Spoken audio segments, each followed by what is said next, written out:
बच्चों, I am Rashmi your maths teacher. तो आज हम यहाँ पे सीबीएसई की तरफ से जो सैम्पल पेपर आया था तो स्टैंडर्ड हम सॉल्व कर चुके हैं। तो इस वीडियो से हम स्टार्ट कर रहे हैं हमारा basic paper.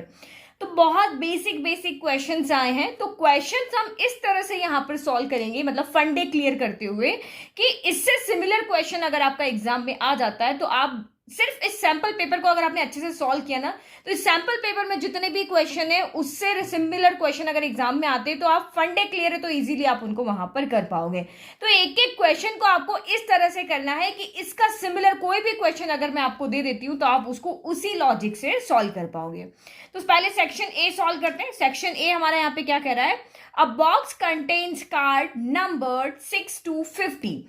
A card is drawn at random from the box. The probability that the drawn card has a number which is a perfect square like 4,9 is. तो ये क्या कह रहा है कि एक बॉक्स है, जैसे हमने क्वेश्चन नंबर 1 लिया, बिल्कुल आपको इसी तरीके से सोचना है। इस बॉक्स के अंदर इन्होंने क्या करें, कार्ड डाले, लेकिन कार्ड इन्होंने एक से स्टार्ट करके नहीं डाले। क्वेश्चन को थोड़ा सा ट्विस्ट कर दिया, क्योंकि अगर आपको कहते कि 1 से 50 कार्ड है तो आप, क्योंकि ये एक प्रोबेबिलिटी चैप्टर का क्वेश्चन है, तो आपको पॉसिबल आउटकम्स निकालने होते हैं और फेवरेबल आउटकम्स निकालने होते हैं। तो पॉसिबल आउटकम्स मतलब वो टोटल कंडीशंस यहाँ पे बन सकती है, मतलब टोटल कितने कार्ड आपने इस बॉक्स के अंदर यहाँ पर डाले हैं, तो ये पॉसिबल होगा। और आपको कह रहे हैं कि भाई स्क्वायर नंबर के कार्ड आपको निकालने, तो आपको देखना पड़ेगा इन सारे कार्ड्स में से स्क्वायर नंबर के कार्ड्स कौन कौन से हैं, तो वो आपके फेवरेबल आउटकम हो जाएगा। तो बहुत से बच्चे यहाँ पे ये पॉसिबल आउटकम निकालने में क्या कर देते हैं, गड़बड़ी कर देते हैं। कैसे कर देते हैं? अब उसने कहा इस बॉक्स के अंदर जो कार्ड्स हैं वो 6 to लेकर के 50 नंबर वाले हैं, तो टोटल कितने कार्ड होंगे, तो इसको निकालने का एक सिंपल सा फंडा है। देखो 6 नंबर का कार्ड इसमें है और काउंटिंग हमारी 1 से स्टार्ट होती है, तो आप 50 माइनस यहाँ पे 5 कर दो, यानी कि 45 कार्ड्स यहाँ पर होंगे। ठीक है, लेकिन बहुत से बच्चे यहाँ पे क्या गलती कर देते हैं, वो 1 to 6 को सब्ट्रैक्ट कर लेते हैं। नहीं, लेकिन 6 भी इसमें इंक्लूड है और 50 भी इसमें इंक्लूड है, तो हमें 1 से लेकर के 5 तक के जो कार्ड है वो इस बॉक्स के अंदर नहीं है। तो टोटल पॉसिबल आउटकम्स आपके यहाँ पर कितने हो जाएंगे, 45। तो बस जब भी प्रोबेबिलिटी का क्वेश्चन आता है दो ही चीज चाहिए, पॉसिबल आउटकम्स हो गए आपके 45, फेवरेबल आउटकम्स यहाँ पे कौन हो गए, तो उसने कहा भाई वो नंबर जो परफेक्ट स्क्वायर हो, तो 1 का स्क्वायर 1 होता है, 2 का स्क्वायर यहाँ पर 4 होता है, 3 का स्क्वायर यहाँ पर 9 होता है, 4 का स्क्वायर 16, देन 5 का स्क्वायर हो गया 25, ऐसे करके यहाँ पर कार्ड है। तो देखो यहाँ पे कार्ड हमारे 6 to 50 से हैं, तो हम 1 और 4 तो यहाँ पे लेंगे नहीं, तो आप कौन कौन से नंबर लोगे, 3 का स्क्वायर लोगे 9, 4 का स्क्वायर लोगे 16, फिर 5 का स्क्वायर लोगे 25, फिर आप 6 का स्क्वायर लोगे 36, 7 का स्क्वायर लोगे 49, और आगे आप यहाँ पे 8 का स्क्वायर होता है 64, जो 50 से बड़ा हो गया, तो वो हम नहीं यहाँ पर लेंगे। तो 1 2 3 4 5 फेवरेबल आउटकम कितने हो गए आपके यहाँ पर 5। तो आप यहाँ पे प्रोबेबिलिटी निकालते हो, प्रोबेबिलिटी ऑफ कौन सा इवेंट क्या है कि परफेक्ट स्क्वायर कार्ड के निकलने की क्या प्रोबेबिलिटी है, तो ऊपर फॉर्मूला हमारा होता है favourable outcomes divided by possible outcome. तो फेवरेबल आउटकम कितने हैं 5, पॉसिबल आउट कितने हैं 45, तो 5 1 जा 5, 5 9 जा 45। तो आपका आंसर यहाँ पर कौन हो गया, डी ऑप्शन हो गया। तो बस आपको सिंपली यहाँ पर ये पता होना चाहिए कि टोटल कार्ड कितने हैं, तो टोटल पॉसिबल आउटकम्स यहाँ पर 45 है, फेवरेबल कार्ड कितने हैं, तो वो हमारे यहाँ पे 5 है। तो प्रोबेबिलिटी का फॉर्मूला लगा के और हमने इसको यहाँ पर इस तरह से सॉल्व कर दिया, तो ये 1/9 आ गया। ठीक है, नाउ नेक्स्ट क्वेश्चन देखो। In a circle of diameter 42 centimeter, if an arc subtended an angle of 60 degree at the center where pi equal to 22/7, then the length of arc is। तो आपको यहाँ पे आर्क की length find करने का formula पता होना चाहिए। लेंथ की जो आर्क की जो लेंथ है वो फाइंड करने का फॉर्मूला क्या होता है, θ/360 डिग्री इंटू 2πr। ये फॉर्मूला होता है हमारे पास, ये आपको पता है ना कौन से चैप्टर से। तो अगर एरिया कह देंगे यहाँ पर एरिया ऑफ सेक्टर कह देंगे तो θ/360 इंटू πr स्क्वायर होता है। लेंथ ऑफ एन आर्क, तो सरकमफ्रेंस होता है सर्कल का, वो 2πr होता है। तो यहाँ पर वो आर्क जो है वो सेंटर के साथ, ये आर्क जो है सेंटर के साथ जितने भी डिग्री का एंगल बना रही होती है वो हमारा थीटा होता है। तो अब यहाँ पे देखो, अब आपको यहाँ पे चाहिए क्या क्या, थीटा चाहिए और आर चाहिए। तो उसने कहा इन अ सर्कल ऑफ डायमीटर, इस सर्कल का जो डायमीटर है वो कितना है 42 है, तो रेडियस कितनी हो जाएगी 42 का हाफ। 2 2 जा 4, 2 1 जा 2, तो ये रेडियस आपकी 21 हो गई। If an arc subtend an angle of 60 degree, तो एंगल भी आपका यहाँ पर हो गया, बिल्कुल डायरेक्ट क्वेश्चन है। आर हमें पता है, थीटा हमें पता है, तो बस वैल्यू पुट कर लो। ये हो गया 60/360 डिग्री इंटू 2, और पाई इन्होंने बोला है आप यूज करो 22/7, और आर आपका यहाँ पर है 21। तो देखो 60 के टेबल में 360 आता है 6 टाइम, 7 के टेबल में 21 आता है 3 टाइम, और 3 2 जा क्या होता है 6 होता है ना, तो 3 2 जा 6 से ये 6 कैंसिल हो गया, यानी कि 22 सेंटीमीटर आपका यहाँ पर आंसर आ गया। देखो कितना सिंपल क्वेश्चन है, डायरेक्ट क्वेश्चन आपको यहाँ पर दिया हुआ है। फिर नेक्स्ट आपका यहाँ पर है question number 3, if sine theta equal to x and sec theta equal to y then tan theta कितना होगा। तो आपको यहाँ पर अगर आपको ट्रिग्नोमेट्री के फॉर्मूलाज याद नहीं है तो मेरे इजी ट्रिक वाले वीडियो है जहां से आप इजीली फॉर्मूलाज लर्न कर सकते हो, वहां से आप लर्न कर लेना। तो देखो टेन थीटा हमें पता है, एक तो 1/cot थीटा होता है, और एक टेन थीटा जो होता है वो हमारा होता है sine theta by cos theta होता है, ये भी होता है। तो साइन थीटा की वैल्यू तो हमारे पास है, लेकिन कॉस थीटा की तो है ही नहीं। लेकिन हमें एक और चीज पता है कि कॉस थीटा जो होता है वो हमारा 1/sec थीटा भी होता है, ये भी होता है ना। तो भाई सेक को तो हम कॉस में चेंज कर सकते हैं, मैं सेक की वैल्यू यहां रख देती हूँ तो मुझे कॉस की वैल्यू मिल जाएगी। कॉस थीटा कितनी हो गई मेरी 1/y हो गई। अब बस वैल्यू पुट कर लो, साइन थीटा कितना है x है, कॉस थीटा कितना है 1/y है, बस इसको सॉल्व करो। ये x डिवाइड के साइन को मल्टीप्लाई में चेंज करो, तो ये 1/y है ना, ये जब ऊपर वाले माले पे जाता है तो ये उल्टा हो जाता है, ये y अपॉन क्या हो जाता है 1 हो जाता है। तो आंसर आपका यहाँ से क्या हो गया x × y। देखो कितना सिंपल क्वेश्चन है, बहुत ईजी क्वेश्चन है। नाउ नेक्स्ट देखो फिर आप The pair of linear equations y equal to 0 and y equal to -5 has। अगर आपने ग्राफ वाले चैप्टर बहुत अच्छे से पढ़े हैं तो आपको पता है कि y इक्वल टू जो भी वैल्यू होती है वो लाइन आपकी किसके पैरेलल होती है, एक्स एक्सिस के पैरेलल होती है। सिर्फ आपको यहाँ पे गए y की कोई वैल्यू यहाँ पे दी हुई वो लाइन एक्स एक्सिस के पैरेलल होगी, x इक्वल टू समथिंग होगा वो लाइन y एक्सिस के पैरेलल होती है। ये देखो कैसे, ये मैंने यहाँ पे ग्राफ ड्रॉ किया, ठीक है। अब मुझे कहा y इक्वल टू 0 का, तो y इक्वल टू 0 कहाँ होता है, जो हमारी x एक्सिस होती है उस पर सभी जगह y 0 होगा। ये 0 0 होता है, यहाँ पे x1 y 0, यहाँ x2 y 0, यहाँ x3 y 0, यहाँ पे x-1 y 0, x-2 y 0। तो x एक्सिस पे आपका y इक्वल टू 0 होता है, ठीक है। x की तो बहुत सारी वैल्यू होगी लेकिन y 0 और y एक्सिस पे कौन 0 होता है, x इक्वल टू 0 होता है। क्योंकि इस लाइन पे जब हम हैं तो हम वर्टिकल चलते ही नहीं हैं, ठीक है, हॉरिजॉन्टली चलेंगे भाई, इधर से इधर जा सकते हैं, इधर से इधर जा सकते हैं, ऊपर नीचे नहीं जा सकते। फिर इस जगह y equal to -5, y equal to -5 कहाँ मिलेगा, ये y की वैल्यू पॉजिटिव होती है ना, 1 2 3 होती है, यहाँ y की वैल्यू नेगेटिव होती है, -1 -2 -3, तो आपको यहाँ पे कहीं -5 मिलेगा।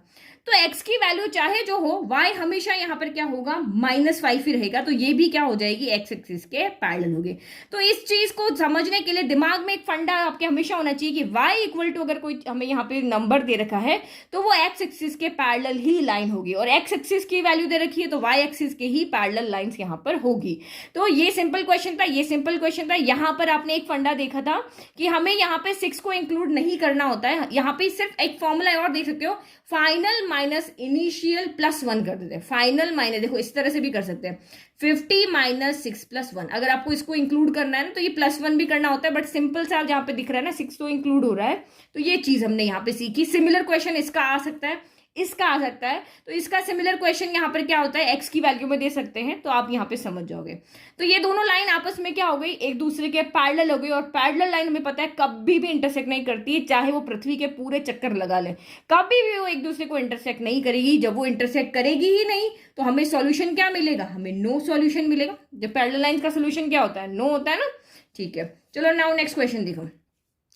अ fair die is thrown once. एक फेयर डाई है जिसको हमने यहाँ, फेयर मतलब बिल्कुल जैसी हमारी डाई होती है ना, 1 2 3 4 5 6 सारे नंबर एक एक बार है, उसको हमने एक बार थ्रो किया। The probability of even composite number. अब बच्चे आप यहाँ पे गड़बड़ी कर देते हो, आपको कंपोजिट नंबर नहीं पता होता है, फिर आपको इवन कंपोजिट नंबर देखना ही नहीं आएगा, क्योंकि यहाँ पे आप गड़बड़ी क्या करते हो, देखो डाइस पे कौन कौन से नंबर होते हैं, 1 होता है, 2 होता है, 3 होता है, 4 होता है, 5 होता है और 6 होता है, यही 6 नंबर होते हैं।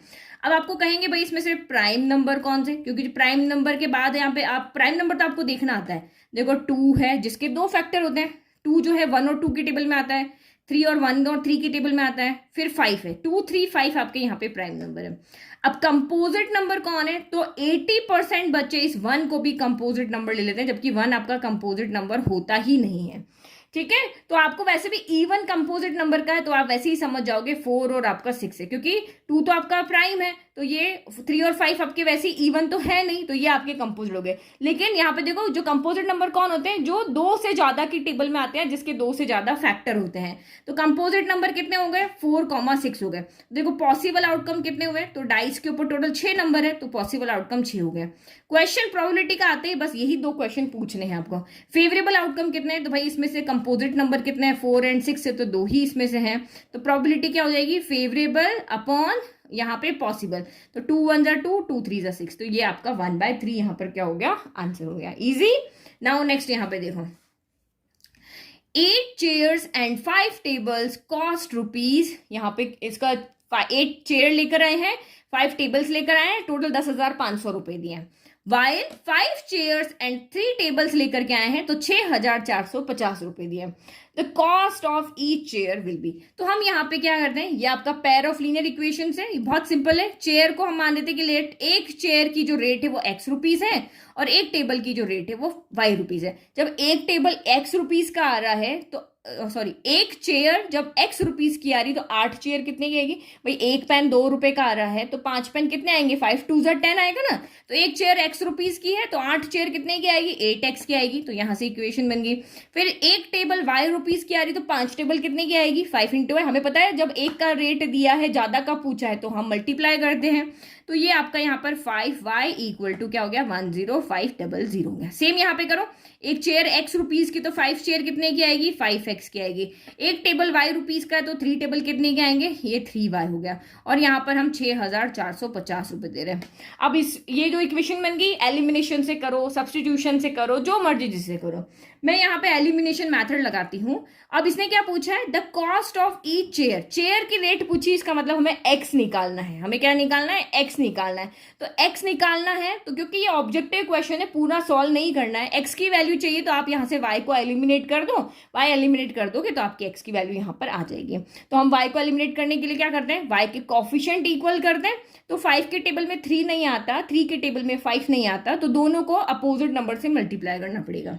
तो इस पूरी टर्म को आप मल्टीप्लाई करो लेफ्ट राइट में पूरा 3 से, तो 8 3 जा 24 हो गया, 5 3 जा 15 हो गया, और आप इसको जब मल्टीप्लाई करोगे तो 0 0 ऐसे ही 5 3 जा 15 हो गया, 3 1 जा आपका 3 हो गया। फिर इसको किससे मल्टीप्लाई करेंगे, इसको 5 से करेंगे तभी तो यहाँ 15 होगा, तो 5 5 जा 25x हो गया। फिर ये आपका 15y हो गया, 5 से करो, 0 5 5 जा 25 का 5 कैरी 2, 5 4 जा 20, 22 का 2 कैरी 2, 35, 6 5 जा 30 और 2 32 हो गया। अब क्या करना है, हमें y को एलिमिनेट करना है। अब यहाँ पे भी आप बहुत कंफ्यूज होते हो, मैम आप कभी साइन चेंज कर देते हो, कभी आप करते नहीं, हमें तो कुछ समझ में नहीं आता। देखो मैं फिर से समझा रही हूँ, देखो आपको y को एलिमिनेट करना है तो जिस भी वेरिएबल को एलिमिनेट करना होता है उसमें एक प्लस होना चाहिए, एक माइनस होना चाहिए। भाई प्लस माइनस ही तो कटेगा, 2 - 2 ही तो 0 होगा, एक प्लस का होगा एक माइनस का होगा तभी ये एलिमिनेट होंगे। तो यहाँ पे तो है ही नहीं। अब आपके पास कंडीशन ये है, दोनों प्लस आ सकते हैं, दोनों माइनस आ सकते हैं, एक प्लस एक माइनस आ सकता है। तो जब दोनों के सेम साइन होंगे ना तो एक इक्वेशन के साइन चेंज होंगे, अगर दोनों पहले से ही अलग अलग साइन में तो किसी भी इक्वेशन के साइन चेंज नहीं होंगे। तो यहाँ साइन आप यहाँ पे चेंज करो, तो साइन जब हम यहाँ पे चेंज करें तो ये माइनस का हो जाएगा, ये माइनस का हो जाएगा, ये माइनस का, एक इक्वेशन के साइन चेंज कर दिए, ये प्लस था तो माइनस हो गया, ये प्लस था तो माइनस हो गया, ये भी प्लस था तो माइनस हो गया। तो अब सॉल्व करो, 25x में से 24 गया, कितना बचा, एक बचा, तो भाई एक ही x बचा यहाँ पर, तो ये तो हो गया एलिमिनेट। इसको जब आप यहाँ पे सॉल्व करोगे तो ये आपका यहाँ पर 750 आएगा और नेगेटिव का आएगा, क्योंकि ये बड़ा है ना, जो नंबर बड़ा भाई वो उसकी चलेगी, वो नेगेटिव है तो कहेगा भाई मैं अपना साइन लगाऊंगा। तो ये नेगेटिव से नेगेटिव कैंसिल हो गया, तो x की वैल्यू यहाँ से कितनी आ गई, 750 आ गई। तो ये आपका यहाँ पर आंसर हो गया। ठीक है, हो गया सिंपल। नाउ नेक्स्ट क्वेश्चन देखो, देख के पता चल रहा ना ट्रिग्नोमेट्री का है, तो ट्रिग्नोमेट्री का क्वेश्चन देख के आप घबराना नहीं, वो ट्रिक से आप सारे फॉर्मूलाज याद कर लो, फॉर्मूला याद है तो आप इजीली इसको सॉल्व कर पाओगे। क्या कह रहा है यहाँ पर ये कि cos theta plus cos square theta equal to 1 है। भाई ये हमें यहाँ दिया हुआ है और आपको कह रहा है कि इसकी वैल्यू हमें यहाँ पर निकाल के बताओ। तो भाई हमारे पास तो cos को साइन में चेंज करने की आइडेंटिटी है, क्योंकि cos की वैल्यू दी हुई है, साइन की वैल्यू निकालने के लिए कह रहा है। तो हम cos को तो साइन में चेंज कर सकते हैं। कैसे चेंज कर सकते हैं, आप कहोगे मैम कैसे चेंज करोगे, साइन तो 1/cos होता है, cos तो 1/sec होता है। नहीं, लेकिन एक हमारे पास एक और आइडेंटिटी है ना, कौन सी वाली आइडेंटिटी याद करो, sine square theta plus cos square theta equal to 1। जो हमें दिखता है ना उसी से हमें आइडिया लगाना होता है। तो कॉस को साइन में चेंज करना है। तो आप कहोगे मैम ये तो स्क्वायर है तो यही वाला चेंज होगा ना, ये तो होगा ही नहीं। अरे कोई बात नहीं, हम स्टार्ट तो करें, कहीं से तो स्टार्ट करेंगे ना। तो कॉस स्क्वायर थीटा की जगह पे आप यहाँ पे क्या रख दोगे, 1 माइनस साइन स्क्वायर थीटा रख दोगे। तो यहां पर तो रखो, फिर हम देखते हैं आगे क्या करते हैं। तो ये मैंने वैल्यू निकाली। अब आप यहाँ पे कॉस स्क्वायर थीटा की ही वैल्यू रख पा रहे हो तो इसको हम उधर भेज देते हैं। ठीक है, ये तो हम देखो, मैं भी बिल्कुल समझ के आपके सामने ही कर रही हूँ जो मैं कर सकती हूँ। तो कॉस स्क्वायर थीटा कितना हो गया, 1 माइनस का कॉस थीटा हो गया। अब इस कॉस स्क्वायर थीटा की वैल्यू रखो यहाँ पे, तो ये 1 माइनस क्या हो गई, साइन स्क्वायर थीटा हो गई, equal to 1 minus cos theta हो गया। तो अब यहाँ पे क्या करें, 1 को उधर भेज दें, तो ये आपका यहाँ पर हो जाएगा, क्यों भेजे, हम तो हमें पता है ना इक्वल के दोनों तरफ सेम साइन हो, सेम नंबर हो तो कैंसिल हो जाते। तो ये प्लस के 1 से प्लस का 1 कैंसिल हो गया, क्योंकि जब प्लस का 1 उधर जाएगा तो माइनस का 1 होगा ना। तो वैसे ही एक स्टेप को क्यों बढ़ाना। फिर अब बचा कौन, माइनस का sine square theta equal to minus का कॉस थीटा। तो माइनस से भी माइनस कैंसिल हो गया। तो मुझे यहां से साइन की वैल्यू तो नहीं मिली, मुझे यहां से किसकी वैल्यू मिल गई, साइन स्क्वायर थीटा की। तो अगर यहाँ पे साइन थीटा होता तो मैं स्क्वायर को इधर लाके रूट करके और अंडर रूट कॉस थीटा लिख देती, लेकिन ये भी स्क्वायर में है, ये भी स्क्वायर की फॉर्म में है, तो हम इसको सीधा लिख देते हैं। अब हमको वैल्यू किसकी चाहिए, sign square theta plus sign 4 theta की वैल्यू चाहिए। तो साइन स्क्वायर थीटा की वैल्यू क्या है यहाँ पर, कॉस थीटा। और साइन 4 थीटा को हम यहाँ पे क्या लिख सकते हैं, हम यहाँ पे इसको लिख सकते हैं ना, साइन स्क्वायर थीटा का होल स्क्वायर, ऐसे लिख सकते हैं ना। देखो a पावर 4 है तो क्या मैं इसको a स्क्वायर का होल स्क्वायर ऐसे नहीं लिख सकती, 2 2 जा तो फिर से 4 ही हो जाना है ना। जिसकी वैल्यू मुझे पता है भाई उसी के फॉर्म में लिखूंगी, बाकी मैं वैल्यू पुट कैसे करूंगी। तो अगर आपको ये नहीं समझ में आ रहा तो ये sign square theta equal cos theta है। तो साइन 4 थीटा चाहिए तो बोथ साइड में स्क्वायर कर दो। तो साइन 4 यहाँ पे देखो, ये साइन स्क्वायर थीटा का होल स्क्वायर किया तो लेफ्ट में किया तो फिर राइट में भी होगा, तो ये हो गया। तो ये साइन 4 थीटा की वैल्यू कितनी आ गई आपकी, कॉस स्क्वायर थीटा आ गई। ये समझ लो, चाहे ये समझो चाहे ये समझो, कैसे भी समझो, समझ में आना चाहिए। तो ये आपकी वैल्यू कितनी हो गई, यहाँ पर कॉस स्क्वायर थीटा हो गई। ठीक है, अब क्या करें, अभी तो हमारे पास जो ऑप्शन है उसमें तो सिंपल वैल्यू, ये तो हमारे पास वहां पर है ही नहीं। तो अब मैं यहाँ पे क्या देख रही हूँ कि मेरा जो यहाँ सॉल्यूशन आया है उसकी वैल्यू तो मुझे गिवन है, cos theta plus cos square theta कितना दिया हुआ है, 1 दिया हुआ है। तो cos theta plus cos square theta जो गिवन है वहां से 1 आ गया। तो यह ऑप्शन सी मेरा यहाँ पर राइट हो गया। देखो घूम फिर के हम वापस वहीं पर आ गए। ठीक है, तो ये आप ट्रिग्नोमेट्री का जब भी क्वेश्चन आता है ना, कुछ न कुछ वहां पे लॉजिक लगा आपको हमेशा सॉल्व होगा। आप बेसिक के स्टूडेंट हो तो बेसिक क्वेश्चन ही आपके यहाँ पर आएंगे। 8th question, the decimal representation of 23 upon 2 power 3 into 5 power 2 will be, यहाँ पे टर्मिनेट, यहाँ पे डेसिमल, अगर आप इसको डिवाइड करोगे, सॉल्व करोगे तो उसका फाइनल आंसर जो आएगा वो आपको बता रहा है डेसिमल आंसर। जो आपका डेसिमल का मतलब जैसे 14.234, ये डेसिमल नंबर है, ये डेसिमल लग रहा है ना यहाँ पे। तो कह रहा है कि इस नंबर का डेसिमल एक्सपांशन जो है वो टर्मिनेटिंग होगा, नॉन टर्मिनेटिंग होगा, नॉन टर्मिनेटिंग एंड रिपीटिंग होगा, या non terminating with non repeating होगा। तो पूरा सॉल्व करके नहीं दिखाना है कि आप वहां पे बैठ जाओगे, इसको सॉल्व करोगे फिर डिवाइड करोगे, ऐसा नहीं करना है। फर्स्ट थिंग तो ये आपका ऊपर जो नंबर है वो, और नीचे आपका 2 की पावर m इंटू 5 की पावर n की फॉर्म में ये होना चाहिए। तो नीचे सिर्फ अगर 2 और 5 है, आप यहाँ पे देख लो, यहाँ 2 और 5 है, तो ये एक तो ये टर्मिनेटिंग होगा। लेकिन एक और चीज है, ये जो ऊपर वाला नंबर है ना, ये पूरा सॉल्व होना चाहिए, मतलब 2 से भी कैंसिल नहीं होना चाहिए, 5 से भी कैंसिल नहीं होना चाहिए। लाइक कि यहाँ पे एक और 5 होता, लाइक कि ये 5, इसको 5 से मल्टीप्लाई करते हैं, 5 3 15 का ये 115 होता और नीचे सेम नंबर होता, तो ये 5 से कैंसिल हो रहा है। तो हमें पहले इसको सॉल्व, ये यहाँ पे नंबर देखो, ये 1, अगर ये न्यूमरेटर में 115 होता ना तो आपको पहले इसको 5 से सॉल्व करना पड़ता। हम इसको 5 से पहले कैंसिल करके इसको 23 बनाते तो ये 5 यहाँ से हट जाता। तो एक नंबर ऊपर इस तरह से होना चाहिए कि बस उसका नीचे से कहीं से कोई कैंसिल वैंसिल नहीं हो जाए। अभी आगे और क्वेश्चन आएगा वहां और समझाऊंगी मैं। तो 23 ना 2 से कैंसिल हो रहा है ना 5 से कैंसिल हो रहा है, तो हमारे फैक्टर बिल्कुल सही बन रहे हैं। तो इसका मतलब हमारे डिनोमिनेटर में सिर्फ 2 है, सिर्फ 5 है, तो इसका मतलब ये टर्मिनेटिंग डेसिमल एक्सपांशन हमें यहाँ से मिलेगा।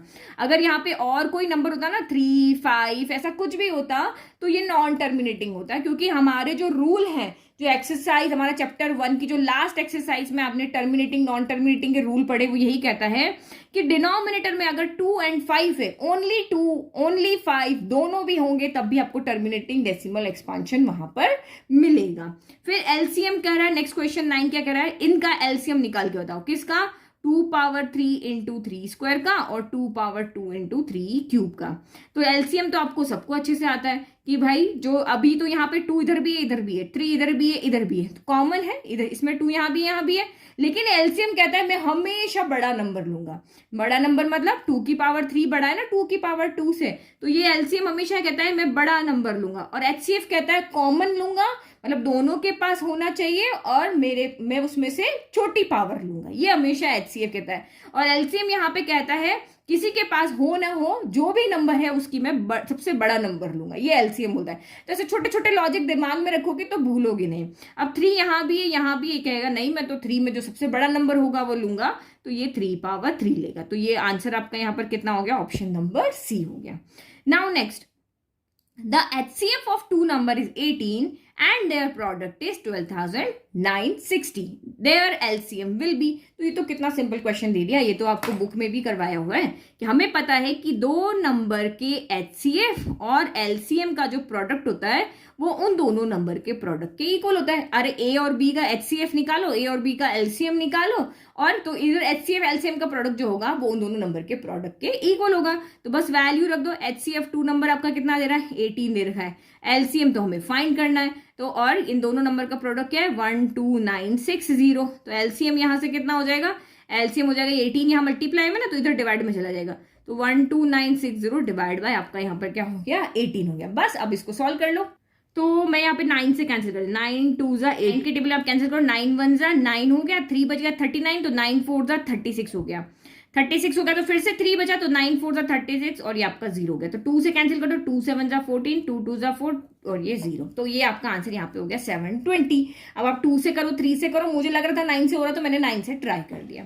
11 आपको यहाँ पे क्या कह रहा है, in the given figure DE parallel है BC के, तो which of the following is true. ये कह रहा है कि भाई DE पैरेलल है BC के, और यहाँ साइड की वैल्यू आपको दी हुई है, AE A है, EC B है, DE X है और BC Y है। अब यहाँ पे आप कौन सा स्टेटमेंट लगाए, वहां पे सबसे ज्यादा कंफ्यूज हो जाते हो कि हम यहाँ पे ये ट्रू कैसे करें। मतलब आपको यहाँ पे X और Y की एक्चुअल में वैल्यू निकालनी, या तो X की निकलेगी या Y की निकलेगी, तो कैसे निकाले। देखो कहाँ कंफ्यूजन है, आप यहाँ पे देखो, ये DE पैरेलल BC आपको दिया हुआ ना, आपके दिमाग में आएगा यार ये साइड इस साइड के पैरेलल होती है तो BPT या थेल्स थ्योरम लगती है। लेकिन BPT और थेल्स थ्योरम जब लगेगी जब ओनली ये साइड और ये साइड के बारे में पूछा। अगर मुझे ये X दिया होता और मुझे ये वाला फाइंड करना होता तो मेरी जो फर्स्ट एक्सरसाइज है ना, मैं वो वाली जो थेल्स थ्योरम BPT थ्योरम लगाती, क्योंकि उसमें दिया हुआ है कि किसी भी ट्राइंगल में अगर यहाँ पे दो लाइन को ज्वाइन करो और इसके पैरेलल होती है तो AD अपॉन DB जो होता है वो AE अपॉन EC के इक्वल होता है। लेकिन यहाँ पर हमें उस जो थेल्स थ्योरम है उसमें इस साइड का इस साइड के साथ कोई कनेक्शन नहीं होता है, तो जब भी इस साइड का इस साइड के साथ कुछ पूछते हैं तो आप BPT थ्योरम लगाओ। लेकिन अगर आपको इस साइड का इस साइड के साथ पूछते हैं, ये आपका स्टैंडर्ड के पेपर में भी क्वेश्चन था, तो हमेशा आपको यहाँ पे ट्राइंगल को सिमिलर करना पड़ेगा। अब कौन से ट्राइंगल को, तो एक बड़ा ट्राइंगल दिख रहा है आपको और एक छोटा ट्राइंगल दिख रहा है यहाँ पर, ठीक है। ये एक मेरा ABC ट्राइंगल है, यहाँ पे लिख देती हूँ मैं, ट्राइंगल ABC है एंड ट्राइंगल आपका ADE है। ये दो ट्राइंगल है, ये सिमिलर इजीली हो जाएंगे। कैसे हो जाएंगे, देखो एंगल A इसमें भी है, एंगल A इसमें भी है, एंगल A इसमें भी है। फिर आपको कहा है कि भाई DE पैरेलल BC के, तो 9th के रूल थोड़ी ना बोलोगे, करस्पॉन्डिंग लाइंस क्या होती है, करस्पॉन्डिंग ये लाइन इसके पैरेलल है तो करस्पॉन्डिंग एंगल्स क्या होते हैं, इक्वल होते हैं ना, तो ये एंगल इस एंगल के इक्वल हो जाएगा। तो आपने यहां से क्या देखा कि बाय एंगल से ट्राइंगल ABC जो है वो सिमिलर हो जाएगा ट्राइंगल ADE के। तो ओनली एंगल इनफ है। अगर आप इस एंगल को इसके इक्वल करते हो तो आप एंगल भी कर सकते हो। अब अगर दो ट्राइंगल आपके सिमिलर हैं, तो सिमिलर क्यों किए, क्योंकि हमें साइड्स का रेशियो लिखना था। यहाँ हम BPT नहीं लगा सकते तो सिमिलर लगा देंगे, तो सिमिलर लगा के हम साइड का रेशियो लिखे। तो अब साइड कौन सी साइड किसके साथ आएगी, तो देखो यहाँ पे हमें कंफ्यूज होने की जरूरत नहीं है। पहले आपने ट्राइंगल ABC लिया तो पहले इसकी साइड आएगी, बाद में ADE लिया तो AD आएगी। तो जो एंगल आपने इक्वल किया ना, आपने angle A equal to angle किया, कॉमन है, तो एंगल A के जस्ट सामने ABC ट्राइंगल की कौन सी साइड है, तो BC है। एंगल A के सामने ADE ट्राइंगल की कौन सी साइड है, तो यहाँ पर आपकी DE है। फिर आपने ये वाला एंगल किया ना, पहले बड़े वाला ट्राइंगल, तो इस एंगल के सामने ABC ट्राइंगल की कौन सी साइड है, तो ये AC है। और इस वाले ट्राइंगल में इस वाले एंगल के सामने कौन सी, तो ये आपकी यहाँ पर AE है। दो तो हो गई, अब बची हुई लिख दो। C के सामने कौन है, तो ये आपकी AB बच गई थी और यहाँ पे ये आपकी AD बच गई थी। अब वैल्यू पुट करके देख लो, जो भी वैल्यू में मिलेगी जिससे हम यहाँ पर रिलेशन निकाल पाएंगे वो निकालेंगे। तो BC हमें Y दिया हुआ है, DE हमें X दिया हुआ है, AC हमें यहाँ पे AC कितना हो जाएगा, A प्लस बी हो जाएगा ना, क्योंकि AC तो हमें दिया हुआ नहीं, हमें तो AE और EC दिया हुआ है, तो ये आपका A प्लस बी हो जाएगा। और AE अकेला आपका यहाँ पर A है।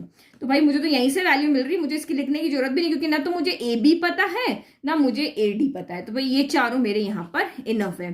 तो यहाँ से वैल्यू आप निकाल के देखो, अगर मैं यहाँ से y की वैल्यू निकालती हूँ तो मेरा ये x इससे जाके मल्टीप्लाई होना चाहिए, बट x तो इससे मल्टीप्लाई नहीं हो रहा है, x तो a से मल्टीप्लाई हो रहा है। इसका मतलब यहाँ पे आपकी वैल्यू किसकी निकलेगी, x की निकलेगी। तो a को इधर मल्टीप्लाई करो, x को उधर लेके चले जाओ। तो हम यहाँ पे a y equal to x के साथ आपका a प्लस बी मल्टीप्लाई हो गया।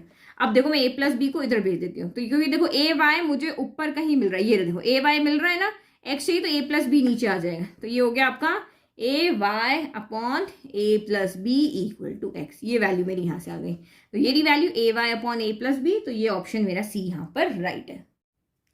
नाउ क्वेश्चन नंबर 12 देखो, the coordinates of the point dividing the line segment joining the points A, यानी यहाँ पे क्या कह रहा है, ए एक पॉइंट है जिसको यहाँ पे 1,3 है, एंड बी एक पॉइंट है जो कि हमारा 4,6 है। तो अ coordinate of the point dividing the line segment joining the point internally in the ratio 2:1। तो आपको ये इंटरनली से कंफ्यूज नहीं होना है, क्योंकि आपने जो 10th क्लास में ये डिवाइड वाला जो सेक्शन फॉर्मूला पढ़ा है वो इंटरनली का ही पढ़ा है, क्लास 11th में है आपका एक्सटर्नली वाला। तो ये वर्ड आपके लिए बिल्कुल यहाँ है ही नहीं। आप ये समझो कि आपको तो बस यहाँ पे क्या करना है, ये ए बी को ज्वाइन करके एक लाइन बनी है, एक पॉइंट है जो इसको यहाँ पर 2:1 रेशियो में डिवाइड कर रहा है, ये पॉइंट हमने पी ले लिया। आपको सिर्फ इस पी के कोऑर्डिनेट बताने हैं। इंटरनली मतलब अंदर की तरफ से डिवाइड कर रहा है, एक्सटर्नली मतलब बाहर की तरफ से होता है। तो ये वर्ड यहाँ पे है ही नहीं। The coordinates of the point P dividing the line segment joining the point this and this in the ratio 2:1। तो आपको ये तो फॉर्मूला पता है, कोऑर्डिनेट ज्योमेट्री का आपका ये क्वेश्चन है कि एक पॉइंट पी है, एक लाइन ए बी को 2:1 रेशियो में डिवाइड करता है। तो पी के कोऑर्डिनेट कैसे आते हैं, आपका फॉर्मूला अगर आपको याद हो तो m1 x2 plus m2 x1 divided by m1 plus m2 और m1 y2 plus m2 y1 divide by m1 plus m2। ये हमारा x कोऑर्डिनेट हो जाएगा, यहाँ पे y2 y1 रखोगे तो y कोऑर्डिनेट हो जाएगा। तो नहीं भी अगर फॉर्मूला याद है तो भी हम इजीली कर सकते हैं। पहले x के कोऑर्डिनेट को यहाँ पे लिखेंगे, p के लिए x का कोऑर्डिनेट, तो 2 को इधर वाले को इधर से, इधर वाले को इधर से करना। तो 2 4 जा कितना हो गया, 8 हो गया, प्लस 1 1 जा 1 हो गया, डिवाइड बाय इन दोनों का सम m1 प्लस m2 है, 2 प्लस 1 3 हो गया। फिर आपका ये 3 अब y से करना है, तो 2 6 जा 6 2 जा कितना हो गया, 12 हो गया, प्लस 3 1 जा, तो ये आपका यहाँ पे 3 हो गया, डिवाइड बाय आपका 2 प्लस 1 यहाँ पे कितना हो गया, 3 हो गया। तो बस अब इसको सॉल्व कर लो। ये आपका 8 प्लस 1 तो ये 9/3 हो गया, ये 12 प्लस 3 यानी 15/3 हो गया। तो ये हो गया 3 3 जा 9, 3 5 जा 15, तो 3,5 इसका आपका आंसर हो गया। तो बहुत डायरेक्ट क्वेश्चन है, हम एनसीईआरटी बुक अच्छे से पढ़ चुके हैं, तो हम ये सीधे क्वेश्चन में तो हमें कोई प्रॉब्लम नहीं है। द प्राइम फैक्टराइजेशन ऑफ 3825, तो ये भी बहुत सिंपल क्वेश्चन है भाई, फैक्टर्स बनाने तो सबको आते हैं, हम कब से पढ़ रहे हैं। तो 3825 लास्ट में 5 है, लेकिन आप फिर भी एक बार इन सारे डिजिट्स को ऐड करो। 8 प्लस 2 10, 10 प्लस 5 15, 15 प्लस 3 18। अगर वो नंबर आ रहा है जो 3 के टेबल में आता है तो दैट मीन्स वो 3 से डिवाइड हो रहा है। तो 3 1 जा 3 हो गया, 3 2 जा 6 हो गया, ये 3 7 जा 21 हो गया, 1 जा 3 5 जा 15 हो गया। अगेन 3 से डिवाइड करो, फिर से आप ऐड करके देख लो, ये 3 से डिवाइड होगा, तो 3 4 जा 12 हो गया, फिर 3 2 जा 6 हो गया, 3 5 जा 15 हो गया। अगेन आप देखो 4 प्लस 2 6, 6 प्लस 5 11 हो रहा, तो ये 11 3 के टेबल में नहीं आता, बट लास्ट में 5 है तो 5 से तो हो गई। तो 5 8 जा 40 हो गया, और 25 तो 5 5 जा 25 हो गया। अगेन 5 से डिवाइड करो, 5 1 जा 5 हो गया, 5 7 जा 35, ये 17 1। तो इसके फैक्टर्स देखो कैसे होंगे, 3 power 2 into 5 power 2 into 17 power 1, 3 2 time, 5 2 time, 17 1 time. तो ये आपका कौन सा आंसर हो गया, 3 2 5 2 और 17 1 टाइम। तो ये हो गया आपका आंसर, इजी। नाउ नेक्स्ट आप यहाँ पे देखो, in the figure given below AD जो आपको यहाँ पे दे रखी है वो 4 सेंटीमीटर है, BD जो है वो आपकी यहाँ पर 3 सेंटीमीटर है, एंड CB जो आपकी यहाँ पर CB ये रही, CB कितनी है आपकी यहाँ पर 12 सेंटीमीटर है। देन कॉट थीटा कितने इक्वल होगा, ये आपको क्या कह रहा है, कॉट थीटा की वैल्यू आप यहाँ पर निकाल के बताओ। तो थीटा कौन से ट्राइंगल में, फर्स्ट थिंग जो भी एंगल आपको कहा है वो बेस पर होना चाहिए और उसी ट्राइंगल में होना चाहिए। देखो ये भी राइट एंगल ट्राइंगल है, ये भी राइट एंगल ट्राइंगल है, बट थीटा हमारा ABC ट्राइंगल में है, तो हम ABC ABC ट्राइंगल को यहाँ पर लेंगे। तो फिर हम वहीं पे जाएंगे, पंडित भोले प्रसाद हर हर भोले के पास जाएंगे। तो कॉट थीटा आपका यहाँ पे क्या होता है, ये होता है कॉट थीटा। कॉट थीटा क्या होता है, B/P होता है। तो ये हमें B/P चाहिए। तो थीटा हमारा बेस पर है, तो आपका यहाँ पे बेस तो आ गया है 12। अब डिवाइड में आपको यहाँ पे क्या चाहिए, परपेंडिकुलर चाहिए। तो आप यहाँ पे जहां पे देख लो, जो आपको सॉल्व करने की जरूरत भी नहीं है। अगर यहाँ पे दो जगह 12 न्यूमरेटर में होता तो हम सॉल्व करते, बट आपको सीधा से यहाँ पे दिख रहा है ना, D12 कितना आ रहा है 5 आ रहा है। तो बिना सॉल्व के भी मेरा यहाँ पर हो गया, क्योंकि मुझे पता है कॉट थीटा में बेस ये वाला होने वाला है, तो परपेंडिकुलर ही होना है। और वैसे भी आपको पता है ना, एक राइट एंगल ट्राइंगल में तो ये चीज होती है, ये 3 है, ये 4 है, तो आपका ये 5 हो गई। 3 4 5 होता ही है ना।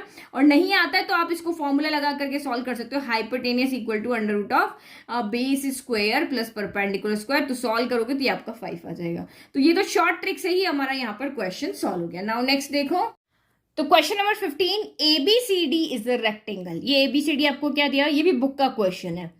Find the values of x and y। तो बहुत इजी, रेक्टेंगल की क्या प्रॉपर्टी होती है, अपोजिट साइड्स क्या होती है, इक्वल होती है। That means x minus y किसके इक्वल है, x माइनस वाई आपका यहाँ 8 के इक्वल है।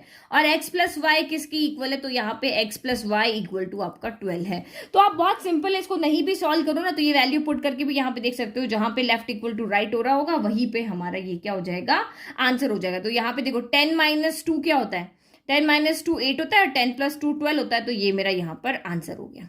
ठीक है, ये तो होगा नहीं, ये वाला नहीं होगा ना। तो ये देखो 10 बड़ा होना चाहिए, तभी तो यहाँ पे पॉजिटिव 8 आएगा। और नहीं तो आप सॉल्व ही कर लो, ये 0 हो गया, ये 2x इक्वल टू आपका 20 हो गया। तो x इक्वल टू 20, 2 इधर से डिवाइड में आएगा तो x इक्वल टू आपका 10 हो गया। x 10 है तो y आपका, x 10 तो एक ही जगह ना, तो y 2 हो गया। तो कुछ कुछ चीजें तो हमारी बिना कुछ सॉल्यूशन के भी यहाँ पे ईजी हो रही है। In an isosceles triangle ABC, if AC equal to BC है। ये आपका एक आइसोसेलेस ट्राइंगल बना लिया। इसमें कह रहे हैं कि ये A ले लेते हैं, AC, ये C ले लिया, ये B ले लिया। ये कह रहा है भाई ये AC साइड जो आइसोसेलेस ट्राइंगल तो वही होता है ना जिसकी दो साइड इक्वल होती है। तो AC इक्वल टू आपका यहाँ पर BC है। AC इक्वल टू, कॉमन कौन है इसमें, C कॉमन है ना, C को ऊपर रखते हैं, फिर इसको ऊपर ले लें, ठीक है, ताकि आपको देखने में इजी हो जाए कि AC इक्वल टू BC, ये दो साइड इसके यहाँ पे इक्वल है, बेस इनके इक्वल नहीं है। And AB square equal to 2AC square है, then the measure of angle C। तो आपको कह रहा है कि भाई इस वाले ट्राइंगल में अगर AB स्क्वायर जो है वो 2AC स्क्वायर के इक्वल है, तो आप मुझे एंगल C फाइंड करके बताओ। तो जब भी ये साइड का स्क्वायर आता है ना, तब समझ जाओ कि यहाँ पे पाइथागोरस थ्योरम लग रही है। क्या लग रही है, ये कन्वर्स ऑफ पाइथागोरस थ्योरम का क्वेश्चन है। कैसे, तो आप यहाँ पे देखो, हम ये AC स्क्वायर ना, इसको क्या लिख सकते हैं, ये दो बार है ना, तो इसको अलग अलग करके लिख दो, AC square plus AC square, दो बार अलग कर दो। और भाई इसने कहा कि AC इक्वल टू BC, तो एक बार ये सेम क्वेश्चन है आपका बुक के अंदर, तो AB स्क्वायर इक्वल टू क्या हो गया, एक की जगह पे वैल्यू पुट कर दो, तो AC square plus AB square हो गया। तो भाई पाइथागोरस थ्योरम लगना है, ट्राइंगल की किसी भी एक साइड का स्क्वायर अगर दो बची हुई जो दो साइड है, इस साइड का स्क्वायर अगर इन दोनों साइड के स्क्वायर के सम के इक्वल है, दैट मीन्स ये क्या है, यहाँ पे एक राइट एंगल ट्राइंगल है। तो राइट एंगल ट्राइंगल है, तो कौन सा वाला एंगल आपका यहाँ पर AC की जगह यहाँ पे यहाँ BC रखा है, कौन सा वाला एंगल आपका 90 होगा, तो जो इसमें रिपीट हो रहा है, C यहाँ पर भी है, C यहाँ पर, तो एंगल C 90 होगा। तो एंगल C कितना हो गया आपका 90 हो गया। तो बहुत सिंपल क्वेश्चन है, ठीक है। तो आप लोगों को तो बस NCERT बुक ही अच्छे से करना है।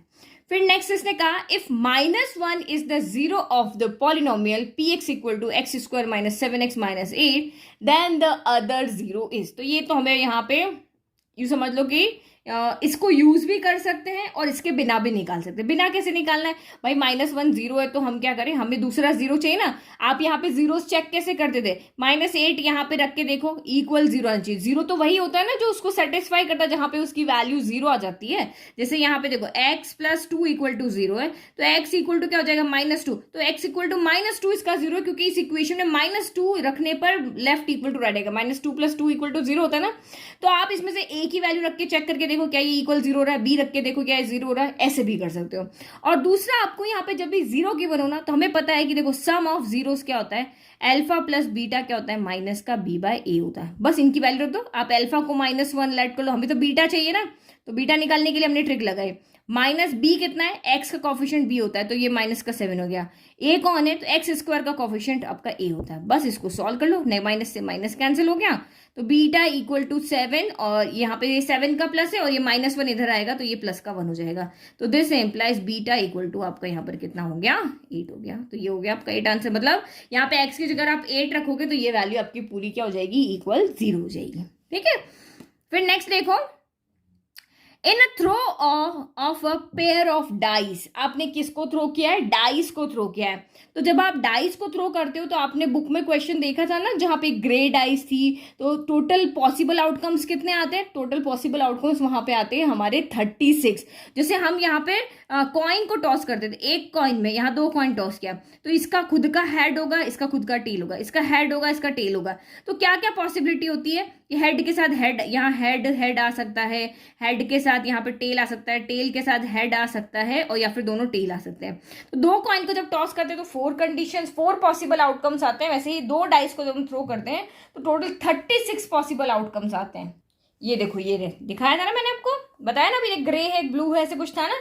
तो ये 307 पेज नंबर पे ये देखो, the number of possible outcomes कितने होते हैं, 6 × 6 36। जैसे डाइस पे कितने, कॉइन पे 2 × 2 होंगे, इस पे एक पे 6 है, दूसरे पे 6 है, तो टोटल 36 होंगे। अब आपको यहाँ पे प्रोबेबिलिटी किसकी निकालनी है, probability, find the probability of same number on each dice. दोनों डाइस पर सेम नंबर आना चाहिए, तो डायगोनल पे सेम नंबर होते हैं, 1 1 2 2 3 3 4 4 5 5 6 6। तो टोटल आपके कितने नंबर हुए, 1 2 3 4 5 6 हुए। तो फेवरेबल आउटकम्स आपके यहाँ पर कितने हो गए, तो फेवरेबल आउटकम्स हमारे यहाँ पे हो गए हैं 6। तो बस आप यहाँ पे सीधा का सीधा लिख लो, पॉसिबल आउटकम्स कितने हैं 36, फेवरेबल आउटकम कितने हैं 6, तो 6 1 जा 6, 6 6 जा 36।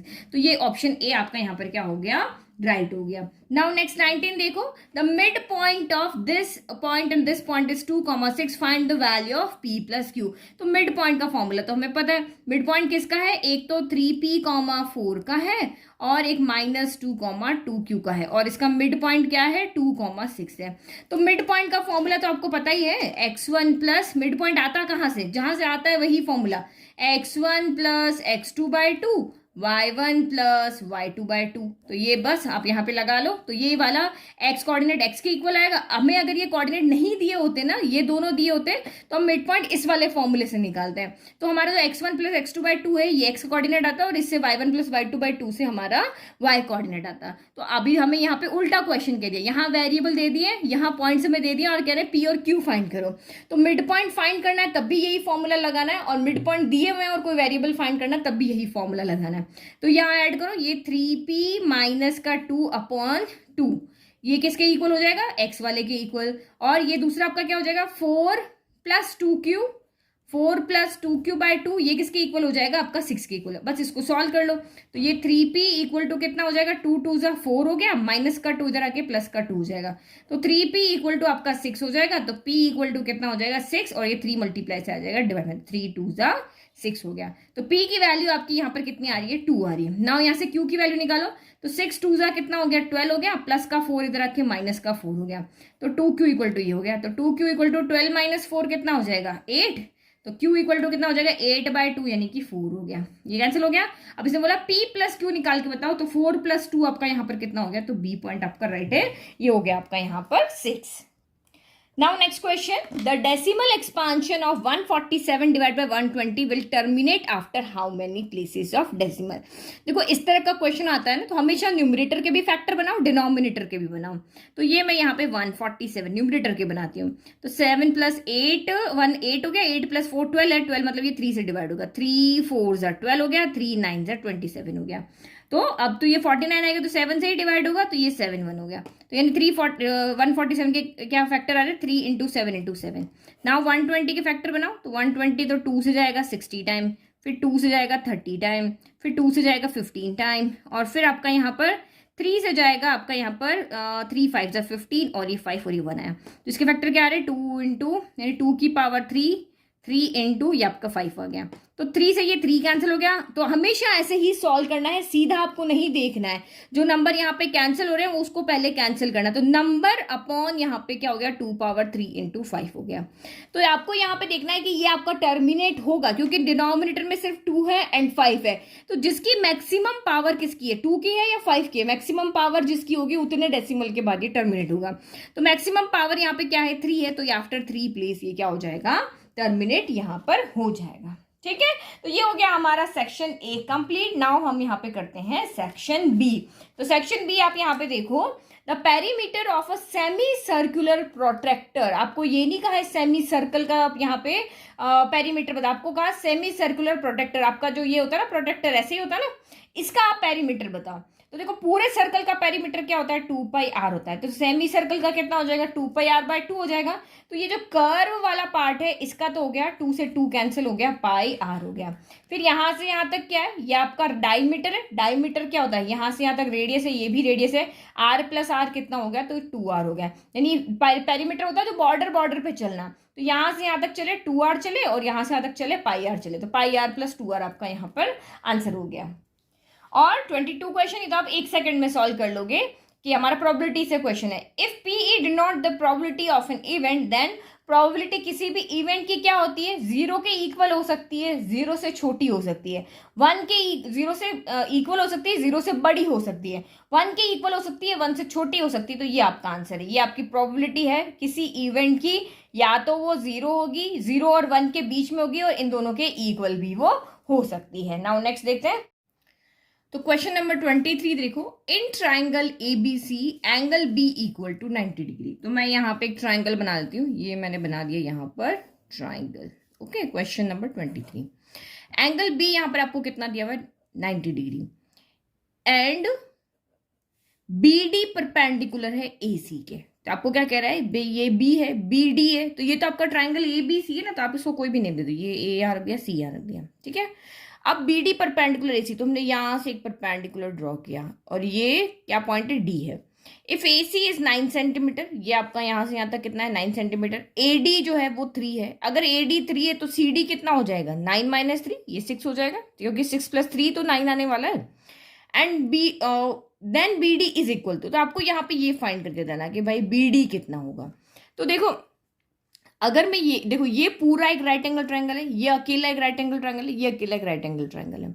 तो इस वाले ट्रायंगल को अगर मैं देखती हूँ तो एक ही साइड मुझे यहाँ पे दी हुई है, इस वाले ट्रायंगल को देखती हूँ तो भी मुझे यहाँ पे एक ही साइड दी हुई है, और इस वाले ट्रायंगल को देखती हूँ तो भी मुझे एक ही साइड यहाँ पे दी हुई है। तो मुझे अगर BD फाइंड करना, तो मैं पाइथागोरस थ्योरम तो यहाँ पे लगा ही नहीं सकती, ना इसमें लगा सकती हूँ ना इसमें, क्योंकि पाइथागोरस थ्योरम हम तब लगा सकते हैं जब हमारे पास कोई 2 साइड यहाँ पर गिवन हो। तो इस वाले ट्रायंगल में तो देखो ना ओनली 3 तो गिवन है, इस वाले ट्रायंगल में ओनली 6, और इस पूरे ट्रायंगल में अगर देखो तो ये 9 आपको यहाँ पर गिवन है। तो जब कुछ भी नहीं दिखता है तो समझ लो कि आपको ट्रायंगल यहाँ पे सिमिलर कर देना, क्योंकि सिमिलर होगा तो साइड के रेशियो से हमारा कुछ न कुछ काम यहाँ पे बन जाएगा। तो हमारे पास थ्योरम नंबर 6.7 है, जो हमें यहाँ पे क्या कहती है कि आपके पास एक राइट एंगल ट्रायंगल होना चाहिए, और उस वर्टेक्स से जहाँ पे 90 डिग्री का एंगल बन रहा है, वहां से अगर आप हाइपोटेनियस के ऊपर एक लाइन, यहाँ एक परपेंडिकुलर अगर आप ड्रॉ करते हो, कंडीशन देखो, पहले तो एक राइट एंगल ट्रायंगल होना चाहिए, और यहाँ से नहीं, जो 90 डिग्री का एंगल है वहां से आप सामने वाली लाइन यानी हाइपोटेनियस पे आप एक परपेंडिकुलर ड्रॉ करते हो। तो 3 ट्रायंगल आपके बन रहे हैं, ADB, ACB और आपका यहाँ पे BDC, ये क्या होंगे, तीनों ट्राइंगल होंगे सिमिलर। तो जो हमें चाहिए वो हम यहाँ पर ले लेंगे।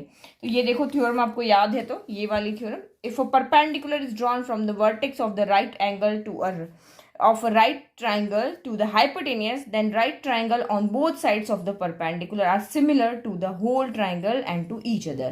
तो ये जो छोटे छोटे ट्राइंगल है ये आपस में भी सिमिलर होंगे, और ये बड़े वाले ट्राइंगल के भी क्या होंगे, सिमिलर होंगे।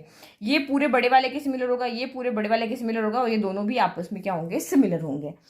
तो आप यहाँ पे देखो, मैं एक बार इन दोनों ट्राइंगल को यहाँ पे लेकर के देखती हूँ, क्योंकि आपकी थ्योरम जो है, थ्योरम 6.7 से आपके ये ट्राइंगल, मैं ट्राइंगल लिख रही हूँ यहाँ पे, ट्राइंगल ADB जो मेरा सिमिलर हो गया है ट्राइंगल BDC के। 2 ट्राइंगल सिमिलर है तो साइड का रेशियो इक्वल होगा। ठीक है। तो ये ट्राइंगल सिमिलर है तो साइड्स के रेशियो इक्वल होंगे, बट हमें इतना लिखने की जरूरत नहीं। हमने जो हमारी एक्सरसाइज उसमें सीधा पढ़ा हुआ है कि ये जो आपका परपेंडिकुलर आप ड्रॉ करते हो उसका जो स्क्वायर होता है और ये जिस लाइन के ऊपर है उन दोनों के प्रोडक्ट के इक्वल होता है, यानी कि AD इंटू CD के इक्वल होता है। छोटी छोटी चीजें याद रखोगे तो जल्दी क्वेश्चन कर लोगे। तो BD का स्क्वायर जो होता है वो AD इंटू CD के इक्वल होता है। अगर आपको प्रूफ देखना है ना तो ये रहा क्वेश्चन, ये रहा AC स्क्वायर जो होगा यहाँ पर DBC इंटू CB के इक्वल होगा, ये रहा ना, AC square equal to BC into DC, यही है।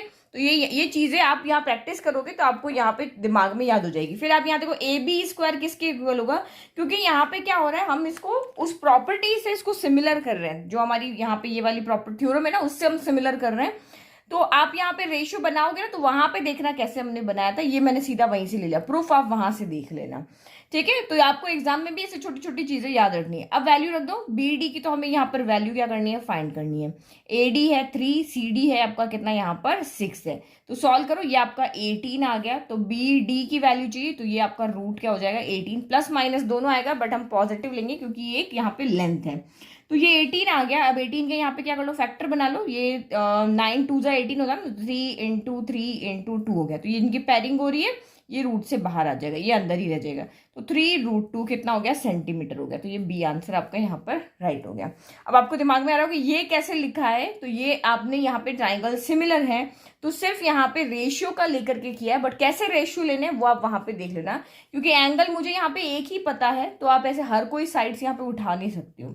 नाउ नेक्स्ट क्वेश्चन नंबर आप यहाँ पे देखो 24, the pair of linear equations 3x + 5y = 3 and 6x + ky = 8 do not have a solution.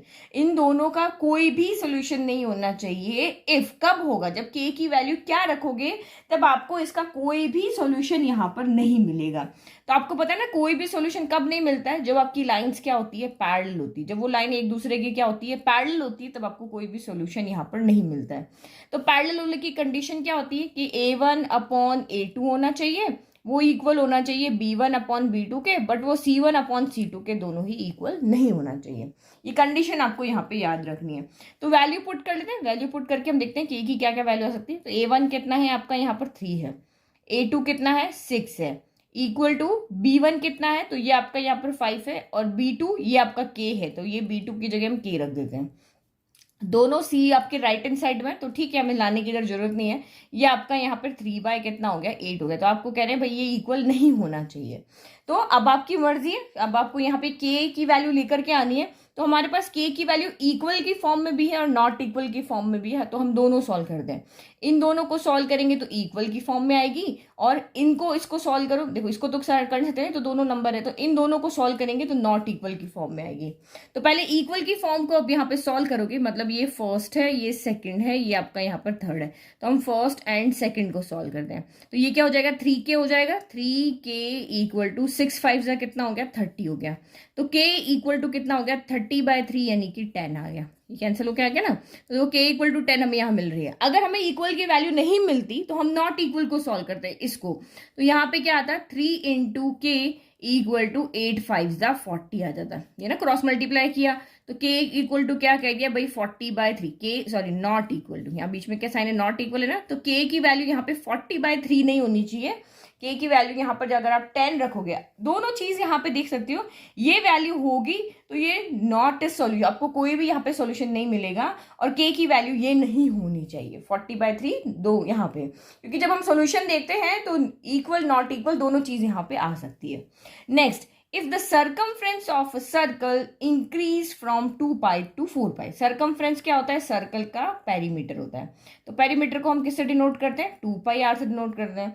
तो ये कह रहा है if the circumference of a circle increase, पहले 2π था अभी कितना है 2π है, और फिर बाद में ये 4π हो गया, सर्कमफ्रेंस बढ़ गया, देन इट्स एरिया, तो इसका एरिया यहाँ पे क्या हो जाएगा, तो जैसे जैसे सर्कमफ्रेंस बढ़ेगा ना, ये डबल हो रहा है ना, सर्कमफ्रेंस डबल हो रहा है तो एरिया भी यहाँ पे 4 टाइम हो जाता है। देखो कैसे है, हम पहली वाली रेडियस से पता चल जाएगा ना, तो पहली वाली कंडीशन में इसने कहा जो 2π स्मॉल आर ले लेते हैं, ठीक है। 2 पाई आर यहाँ पर कितना है, आपको 2 पाई कहा है, तो इसका मतलब हमें आर की वैल्यू ऐसे निकाल सकते हैं, r equal to 2 pi upon क्या हो जाएगा 2 पाई, ये वाला मल्टीप्लाई से डिवाइड में आ गया, तो this implies r equal to यहाँ से 1 हो गया। जब आपका यहाँ पर सरकमफ्रेंस 2 पाई था तो आर इक्वल टू 1 था। फिर नेक्स्ट कंडीशन मैं यहाँ पे कैपिटल आर ले लेती हूँ, तो नेक्स्ट कंडीशन में सरकमफ्रेंस बढ़ गया तो ऑब्वियस रेडियस भी बड़ी होगी, अब बढ़ के सरकमफ्रेंस कितना हो गया 4 पाई हो गया, तो अब आर कितना हो जाएगा 4 पाई, और ये 2 पाई मल्टीप्लाई से यहाँ पर आ जाएगा डिवाइड में, पाई से पाई कैंसिल, 2 से 4 कैंसिल 2 टाइम, तो दिस इम्प्लाइज यहाँ पे आर कितना हो गया 2 हो गया। अब आप एरिया निकाल के देखो, यहाँ पे एरिया कितना होगा पाई आर स्क्वायर होगा, तो यहाँ आर इक्वल टू 1 आ रहा ना, तो 1 का स्क्वायर तो क्या होता है, वो यही होता है, तो यहाँ पाई आएगा, और यहाँ इस कंडीशन में एरिया कितना आएगा, तो पाई ये आएगा आपका 2 का स्क्वायर, यानी कि 2 का स्क्वायर कितना हो गया 4 पाई हो गया। तो आप यहाँ पे इसको कैलकुलेट करके देख लो, ये 1 पाई है, ये 4 पाई है, तो इसका मतलब यहाँ एरिया 1 टाइम आ रहा है और यहाँ पे 4 टाइम आएगा, इसका मल्टीप्लाई हो रहा है ना एरिया से, आप यहाँ पे देख रहे हो ना, ये पाई है ये 4 पाई है, तो यहाँ पे 1 मल्टीप्लाई या 4 मल्टीप्लाई है, इसका मतलब ये 4 टाइम्स होगा, ठीक है। फिर नेक्स्ट देखो, given that sine theta equal to a upon b then tan theta, तो ये तो कितना सिंपल क्वेश्चन दिया है भाई, ट्राइंगल बनाना तो हमें सभी को आता है ना, तो ये मैंने यहाँ पे ट्राइंगल बना लिया, इसको क्या बोला है साइन थीटा, थीटा हमेशा बेस पे होना चाहिए, ये हमें इसको नेम कर देते हैं ए बी सी हो गया। इसने कहा साइन थीटा ए अपॉन बी है, तो साइन थीटा ए अपॉन बी है, तो हम चले अपने पंडित जी के पास, पंडित भोले प्रसाद हर हर भोले हो गया। तो साइन थीटा क्या होता है पी अपॉन क्या होता है आपका यहाँ पर एच होता है, तो पी ये क्या हो गया परपेंडिकुलर कितना हो गया आपका ए हो गया, परपेंडिकुलर ए हो गया, और हाइपोटेनस कितना हो गया बी हो गया। तो ये तो आप पाइथागोरस थ्योरम लगा के कर दोगे ना, hypotenuse square minus perpendicular square, तो ये आपका बी स्क्वायर माइनस का ए स्क्वायर हो गया। ट्राइंगल तो कंप्लीट कर सकते हैं ना, ट्राइंगल तो हम इजीली बना सकते हैं पाइथागोरस थ्योरम लगा के, तो ट्राइंगल हमारा कंप्लीट हो गया। अब तो चाहे मर्जी जिसका आंसर यहाँ पे पूछ लो, तो टेन थीटा हमें पता है क्या होता है पी अपॉन बी होता है, तो ये पी अपॉन बी हो गया, तो परपेंडिकुलर कितना हो गया आपका यहाँ पर ए हो गया, और बेस कितना हो गया तो बी स्क्वायर माइनस का ए स्क्वायर हो गया। तो ये गड़बड़ मत कर देना, ये हाइपोटेनस बड़ा होता है हमेशा इसमें से ये सब्ट्रैक्ट होगा, तो ये आपका यहाँ पर क्या हो गया ए अपॉन ये दिस वन देखो, तो ए अपॉन ए स्क्वायर माइनस बी स्क्वायर भी दिया हुआ है, और बी स्क्वायर माइनस ए स्क्वायर भी यहाँ पे दिया हुआ है, तो आपका आंसर ऑप्शन डी यहाँ पर राइट है। नाउ क्वेश्चन 27, तो ये हमारा फिर से ट्रिग्नोमेट्री से आ गया। तो देखो ट्रिग्नोमेट्री में से बहुत सारे क्वेश्चन आ रहे हैं, तो इनको अच्छे से आप सॉल्व करके देख लेना। क्या कह रहा है, if x equal to 2 sine square theta है and y equal to 2 cos square theta plus 1 है, देन x प्लस वाई क्या होगा भाई, x प्लस वाई कह रहा है तो दोनों को ऐड कर लेते हैं। x प्लस वाई, एक्स की वैल्यू क्या है यहाँ पर 2 साइन स्क्वायर थीटा, y की वैल्यू क्या है यहाँ पर 2 कॉस स्क्वायर थीटा प्लस 1, तो यहाँ पे देखो दोनों में से क्या कॉमन आ रहा है आपका 2 कॉमन आ रहा है। देखो एक स्टेप यहाँ लेने की बात होती है, फिर तो आपको आगे से आगे पता चल जाता है कि आगे क्या करना होगा। तो 2 कॉमन लिया, वैल्यू सारी नंबर्स में ना, तो अंदर क्या बचा यहाँ पर साइन स्क्वायर थीटा बचा, और फिर आपका यहाँ पर कॉस स्क्वायर थीटा बचा।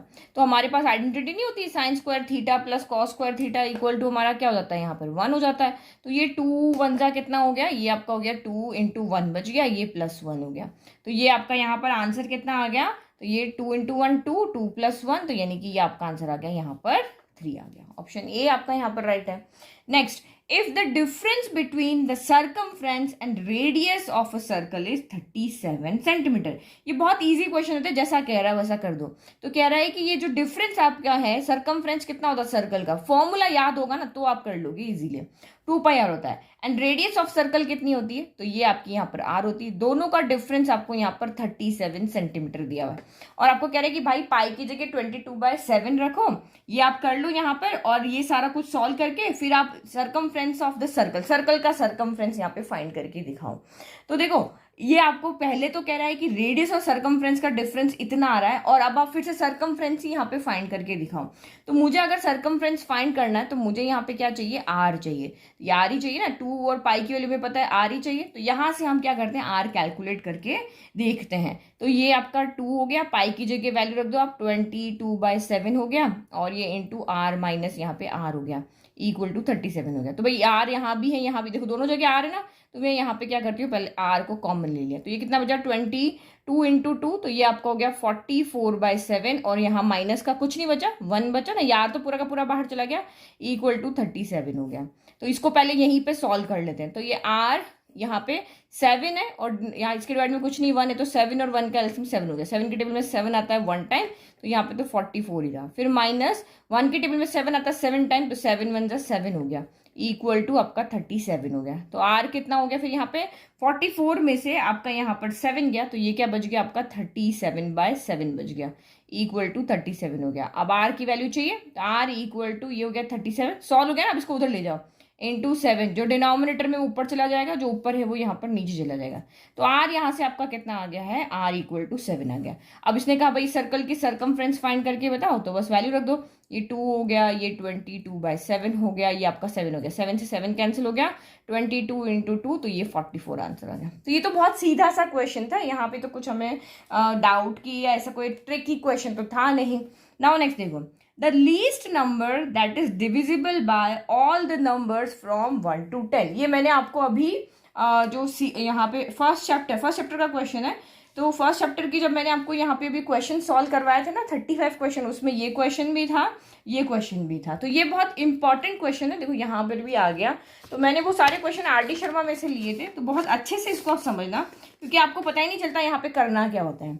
तो द लीस्ट नंबर, पहला तो आप यहाँ पे देखो लीस्ट वर्ड आ गया, तो इन वर्ड को अच्छे से समझो। एच, ये 29 क्वेश्चन, HCF होता है, क्या होता है, HCF होता है, और ये होता है LCM। तो ये क्या होता है, L का मतलब क्या होता है, लीस्ट कॉमन मल्टीपल, और ये होता है हाईएस्ट कॉमन फैक्टर। तो लीस्ट यहाँ पे जब भी ये स्मॉलेस्ट आए, लीस्ट आए, तो समझ जाओ कि यहाँ पे क्या फाइंड करना है, आपको एलसीएम फाइंड करना है। क्योंकि इसने क्या कहा, वो छोटा से छोटा नंबर फाइंड करके लेकर आओ जो है ना 1 से लेकर के 10 तक सारे नंबर से यहाँ पे क्या होता हो, डिवाइड होता हो। तो लीस्ट का मतलब यहाँ पे यही होता है। और एक चीज और देखो, कोई भी दो नंबर है ए और बी, उसका जब हम HCF निकालते हैं, और कोई भी नंबर है ए और बी, तो एक्चुअली मतलब क्या होता है, एलसीएम निकालते हैं। तो HCF तो यहाँ पे क्या कहता है कि जैसे कोई आंसर निकाल के आया ना, तो ये जो होता है, ये नंबर यहाँ पे कहता है कि मैं इन दोनों नंबर को कंप्लीट डिवाइड करूंगा। मैं यहाँ पे क्या करूंगा, मैं जो होगा, यानी कि अगर ये आपका यहाँ पर 5 है और ये आप एक सेकंड कोई और नंबर लेकर के देखते हैं, जैसे 15 ले लिया और ये 30 ले लिया, तो 15 और 30 का एलसीएम 5 3 15 होता है, और 30 का आपका यहाँ पे 10 3 हो गया। तो आप यहाँ पे क्या करोगे, HCF 15 आएगा ना, तो ये 15 इसको भी कंप्लीटली डिवाइड करेगा और इसको भी कंप्लीटली डिवाइड करेगा। तो HCF यहाँ पे क्या करता है, इसको भी डिवाइड करेगा, इसको भी डिवाइड करेगा। लेकिन LCM यहाँ पे उल्टा करता है। LCM यहाँ पे जो भी नंबर होगा उसको ये भी कंप्लीटली डिवाइड करेगा और ये भी कंप्लीटली डिवाइड करेगा, उल्टा होता है। ये कॉमन नंबर है ना, तो इसको ये भी करेगा, ये भी करेगा, लेकिन ये HCF जो होगा वो दोनों को डिवाइड करेगा, और यहाँ पे LCM जो होगा ये नंबर इसको भी करेगा, ये नंबर इसको भी डिवाइड करेगा। तो ये चीज आप यहाँ पे ध्यान रखो। HCF हमेशा दोनों नंबर से छोटा होगा, LCM यहाँ पे इक्वल भी हो सकता है और बड़ा भी हो सकता है। तो आप यहाँ पे देखो, the least number that is divisible by the number from 1 to 10, ऐसा नंबर जो 1 to 10 सबसे डिवाइड है, वो क्या होगा, यहाँ पे छोटा नंबर होगा। 1 to 10 का आप HCF फाइंड करके तो आपको क्या मिलेगा, 1 मिलेगा। 1 से 10 नंबर में सिर्फ एक ही कॉमन आएगा और कुछ भी कॉमन नहीं आएगा। और अगर आपको LCM फाइंड करना, तो आपको सबका यहाँ पर क्या करना पड़ेगा, फैक्टर बना ले पहले, ठीक है। तो एलसीएम निकालना, फैक्टर ही बनाने पड़ेंगे। 1 का फैक्टर 1 हो गया, 2 का फैक्टर आपका 2 हो गया, 3 का फैक्टर आपका 3 हो गया, 4 का फैक्टर क्या होता है, 2 स्क्वायर होता है, 5 का 5 पावर 1 हो गया, 6 का क्या होता है 3 इंटू 2 होता है, और 7 का 7 ही होगा, 8 का क्या होता है 2 पावर 3 होता है, 9 का 3 पावर 2 होता है, और 10 का क्या होता है 5 इंटू 2 होता है। तो अब जो भी नंबर यहाँ पे आए हैं उनकी मैक्सिमम पावर देख लो, हम सबका एलसीएम निकाल रहे हैं। तो 1 यहाँ पे एक बार ही आया, चलो ठीक है। फिर 2 की मैक्सिमम पावर क्या है, ये रही ना 2 पावर 3, तो ये 2 पावर 3 हो गया। देन आपका 3 आ रहा है, 3 की मैक्सिमम पावर कितनी, तो ये 3 पावर आपका यहाँ पर 2 हो गया। फिर 4 यहाँ पे, 4 तो 2 पावर 2 हो गया। फिर 5 यहाँ भी आ रहा है, यहाँ भी आ रहा है, लेकिन दोनों की पावर एक ही है, तो ये 5 हो गया। और फिर 6 नहीं है, 6 का तो फैक्टर बन गया, 7 के नहीं बने ना, तो 7 यहाँ पर है, पर एक ही बात है, तो ये आपका 7 हो गया। बस इसके अलावा तो कोई नंबर है ही नहीं, 1 है, 2 है, 3 है, 5 है और 7 है। बस इनको मल्टीप्लाई कर लो और आपका यहाँ पर आपको क्या मिल जाएगा, एलसीएम मिल जाएगा। तो ये 2 पावर 3 कितना हो गया आपका 8 हो गया, 3 पावर 2 हो गया 9, और 7 5 आप यहाँ पे कर दो 35, तो ये 35 हो गया। 8 9 72 इंटू ये आप कर दो 35। तो जब 72 को आप 35 से मल्टीप्लाई करोगे तो आपका आंसर यहाँ पे आएगा 2520। तो ये हमारा यहाँ पर सी ऑप्शन है। ये तो आप कर ही लोगे ना मल्टीप्लाई, तो ये हमारा यहाँ पर आंसर आ गया। और चाहो तो इस तरह से पूरा कॉमन लेकर के 1 2 3 4 5 6 7 8 9 10 लिख करके और ऐसे भी एलसीएम आप यहाँ पे एक बार में निकाल सकते हो, अलग अलग फैक्टर नहीं बनाना है। तो नाउ नेक्स्ट क्वेश्चन आप यहाँ पे देखो, फिर से देखो यहाँ पर 3 bells ring at interval of 4, 7 and 14 minutes. All 3 rings at 6 AM. सबसे पहले सुबह क्या हो रहा है, 6 बजे 3 बेल है वो एक साथ बजी है, लेकिन वो तीनों बेल अलग अलग इंटरवल में बजती है। पहली वाली 4 मिनट के, दूसरी वाली 7 मिनट के, तीसरी वाली 14 मिनट के। Then when will they ring together again, तो पहली बार तो वो सुबह 6 बजे बजी थी एक साथ, अब नेक्स्ट टाइम जब वो एक साथ बजेगी तो कब बजेगी। तो बस आपके दिमाग में सिर्फ एक चीज लिख करके आओ, जब कोई काम एक साथ स्टार्ट होता है और आपको पूछ रहे हैं कि वो काम वापस एक साथ कब होगा, तो हमेशा यहाँ पर हम एलसीएम फाइंड करते हैं, क्योंकि आपको पता है कि जो भी आप यहाँ पे आंसर निकाल के लाओगे वो इनसे छोटा तो नहीं होगा। हम भाई टाइम जो भी निकाल के लाएंगे, भाई अगली बार वो साथ में कब बजेगी, तो इन तीनों का आंसर से छोटा आंसर हमें नहीं मिलेगा, इन तीनों का ज्यादा हमें मिलेगा। तो इसीलिए आपको यहाँ पे तीनों का क्या करना पड़ेगा, यहाँ पर आपको एलसीएम फाइंड करना पड़ेगा। और हमेशा ये याद रखो कि जब कोई काम एक साथ स्टार्ट हो रहा है और फिर से आपको पूछ रहे कि फिर से एक साथ कब होगा, जैसे 3 बच्चे हैं वो सर्कुलर में भाग रहे वापस कब मिलेंगे, सबकी स्पीड अलग अलग है, ये बेल रिंग करने वाला क्वेश्चन है, तो यहाँ पे आपको एलसीएम ही कैलकुलेट करना है। तो लिख दो यहाँ पे 4 हो गया, 7 हो गया, 14 हो गया। पहले 2 की टेबल में आएगा, ये देखो ये शॉर्ट तरीका है, ये आपका अलग अलग फैक्टर बनाने वाला ये शॉर्ट तरीका है। 2 के टेबल में 4 आया 2 टाइम, 7 आता नहीं तो एज इट इज लिख दो। 2 के टेबल में 14 आया आपका 7 टाइम, अगेन 2 के टेबल में 2 आया 1 टाइम, इन दोनों का कुछ नहीं हुआ, ये एज इट इज रख दो। नाउ 7 रख दो, ये 1 टाइम 1 टाइम 1 टाइम, हो गया खत्म। ये इजी तरीका, इनको प्रोडक्ट कर दो। अगर आपको यहाँ पे कॉमन लेना और देखना नहीं आता है तो प्रोडक्ट कर दो। 4 हो गया तो 7 4 जा कितना हो गया 28। तो ये देखो आंसर इससे बड़ा ही आएगा ना हमेशा। देखो भाई, देखो ये वाली बेल जो है पहले 6 बजे बजी, तो ये वापस नेक्स्ट टाइम कब बजेगी, ये 6:04 में बजेगी, ये 6:07 में बजेगी, ये 6:14 में बजेगी। तो अब इनसे तो टाइम ज्यादा ही आएगा ना, कम थोड़ी ना आएगा। तो सोच समझ के आप यहाँ पर डिसीजन लेना है, एलसीएम करना है या एचसीएफ करना है। तो ये 28 हो गया, मतलब ये 28 मिनट पे तीनों एक साथ बजेगी। तो अभी 6 बज रही है, तो नेक्स्ट टाइम आपका यहाँ पर क्या होगा, 6:28 हो जाएगा। 6:28 पे ये बजेगी, और एएम दिया हुआ है तो एएम ही लिखना है। तो ये सी ऑप्शन आपका यहाँ पर राइट है। फिर नेक्स्ट देखो 31, तो ये हमारा क्वेश्चन है सेकेंड चैप्टर से। What is the age of father if the sum of the ages of father and his son in years is 65 and twice the difference of their ages in year is 50? तो pair of linear equation जो है ना, ये उसका question है हमारा, क्योंकि यहाँ पर आपको इक्वेशन बनानी पड़ेगी। एज वाला क्वेश्चन है, बहुत इजी क्वेश्चन है। इसने कहा कि जो फादर और सन की जो एज है उनका अगर आप यहाँ पे सम कर देते हो तो आंसर आपका कितना आ जाता है, 65 आ जाता है। तो भाई लेट कर लिया हमने, फादर हमारा x ईयर का है और सन हमारा y ईयर का है। तो फर्स्ट इक्वेशन तो बन गई आपकी x + y = 65 बन गई। And twice the difference of their age, अगर आप उन दोनों की एज का डिफरेंस करके और उसका ट्वाइस कर देते हो तो ये एज आपकी यहाँ पर क्या जाती है, 50 आ जाती है। यही बोला ना, twice the difference of their ages in 50। तो ये आप प्रैक्टिस करोगे, आपको इजीली समझ में, जैसे जैसे क्वेश्चन कह रहा है वैसे वैसे आपको यहाँ पे करना है। और आपको से एडवांटेज भी है भाई, 20 में से आपको 4 क्वेश्चन तो छोड़ने हैं, जहां ज्यादा माथापच्ची लग रही है उसको छोड़ दो, 16 जो आपको इजी लग रहे हैं वो अटेंड कर लो। तो इसको इक्वेशन को थोड़ा सा और सिंप्लीफाई कर लेते हैं। ये हमारी इक्वेशन नंबर 1 है, इसको सिंप्लीफाई करते हैं, 2 को उधर भेज देते हैं। तो x - y = 50/2 हो जाएगा। तो 50/2 कितना होता है, 25 होता है। बस अब इन दोनों को सॉल्व कर लो। x + y = आपका कितना हो गया, 65 हो गया। x - y = आपका 25 हो गया। अब हमें किसकी फाइंड करनी है, फादर की एज फाइंड करनी। तो फादर कौन है हमारा, x है ना, तो हम x को ही फाइंड करते हो, y को फाइंड करने की जरूरत नहीं है। तो y से तो y कैंसिल हो गया, यहाँ पे x + x 2x हो गया। तो 5 + 5 10 का 0 कैरी 1, तो ये आपका 9 हो गया। यानी कि x = कितना हो गया आपका, 90/2 हो गया। 2 यहाँ से डिवाइड में चला जाएगा, 2 से 90 कैंसिल हो गया, 45। यानी कि जो फादर की एज है वो कितनी है, 45 ईयर्स है। तो जो क्वेश्चन कह रहा है ना वही कैलकुलेट करो, ज्यादा नहीं कैलकुलेट करना। फिर नेक्स्ट क्वेश्चन कह रहा है, what is the value of tan theta cosec theta का square minus sin theta sec theta का होल स्क्वायर। तो यहाँ पे इस क्वेश्चन में देखो, आपको साइन यहाँ पे दिख रहा है, सेक दिख रहा है, तो साइन और सेक में कोई रिलेशन नहीं है, टेन और कॉट में यहाँ पे कोई रिलेशन, जो आइडेंटिटी है उसके अलावा, जो मेन आइडेंटिटी है 3 आइडेंटिटी, उसके अलावा कोई नहीं है। तो जब भी इस तरह का क्वेश्चन यहाँ पे आ जाए तो आप हमेशा क्या करो, सबको साइन कॉस में चेंज करो। जब आपको कुछ भी सॉल्यूशन ना दिखे ना, तो एक ही सॉल्यूशन बचता है, रामबाण जो हमारा इलाज है वो है साइन कॉस में चेंज कर दो। तो ये मैंने टेन थीटा को क्या कर दिया, sine theta by cos theta कर दिया। आप सोच रहे हो कि मैं पहले स्क्वायर कर दूं, तो स्क्वायर करके भी कुछ नहीं होना, कुछ कॉमन थोड़ी ना आ रहा है जो हम पहले स्क्वायर कर लें कि यहाँ पे ए स्क्वायर माइनस बी स्क्वायर तो कुछ कॉमन आ जाएगा, नहीं आएगा। तो इससे अच्छा इसको सॉल्व करो जितना हो सके, क्योंकि हमारा आंसर जो है वो ओनली एक नंबर में आने वाला है। तो ये sine theta by cos theta हो गया। कॉसेक क्या होता है, 1/sin थीटा। और देखो ये आइडेंटिटी तो आपको अच्छे से याद होनी चाहिए, तभी आप इसको कर पाओगे। तो ये ट्रिक है सारी आइडेंटिटीज को लर्न करने की, वो वीडियो देख लेना, मैंने डाल रखा है। फिर आपका ये साइन थीटा तो साइन थीटा ही रहेगा, क्योंकि हम तो साइन कॉस में चेंज करें तो साइन को थोड़ी ना चेंज करेंगे। सेक क्या होता है आपका, 1/cos थीटा होता है, और ये स्क्वायर हो गया। तो देखो यहाँ पे साइन से साइन क्या हो गया, कैंसिल हो गया, कुछ तो कम हो गया।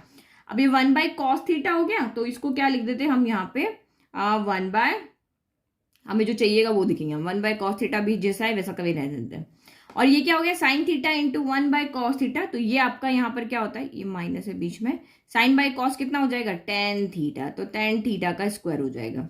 तो देखो मुझे एक आइडेंटिटी यहाँ पे पता है, क्योंकि 1/cos क्या होता है मेरा, सेक होता है।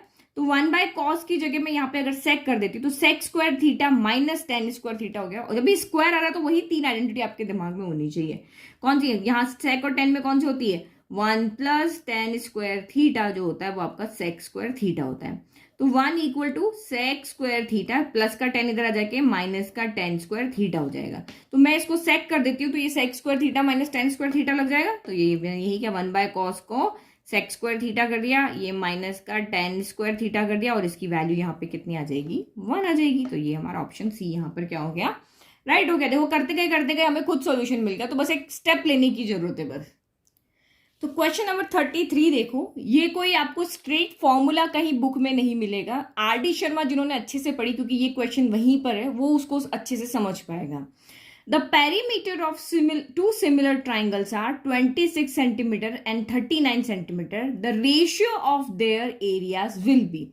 तो ये कह रहा है भाई दो सिमिलर ट्राइंगल है, एक मैंने यहाँ पे ABC ले लिया, एक मैंने PQR ले लिया।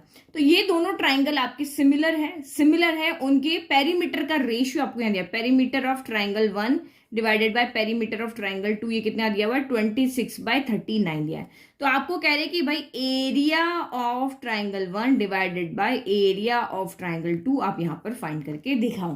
तो हमने जो एरिया थ्योरम पढ़ी उसमें तो यहाँ पे क्या देखा है कि दो ट्राइंगल अगर सिमिलर है तो उनकी साइड का स्क्वायर करके और फिर रेशियो करो, तब हमारा इक्वल होता है। तो लेट कि ये ABC है, ये PQR है। तो हमने यहाँ पे क्या पढ़ा था, दो ट्राइंगल अगर सिमिलर है तो उनके एरिया का रेशियो का किन्हीं भी दो साइड ले लेते हैं, अभी सब नहीं लिख रहे हैं। तो AB/PQ के स्क्वायर के या होल स्क्वायर कर लो, इनके रेशियो के स्क्वायर के कर दो, या इनका स्क्वायर करके रेशियो कर लो, एक ही बात है।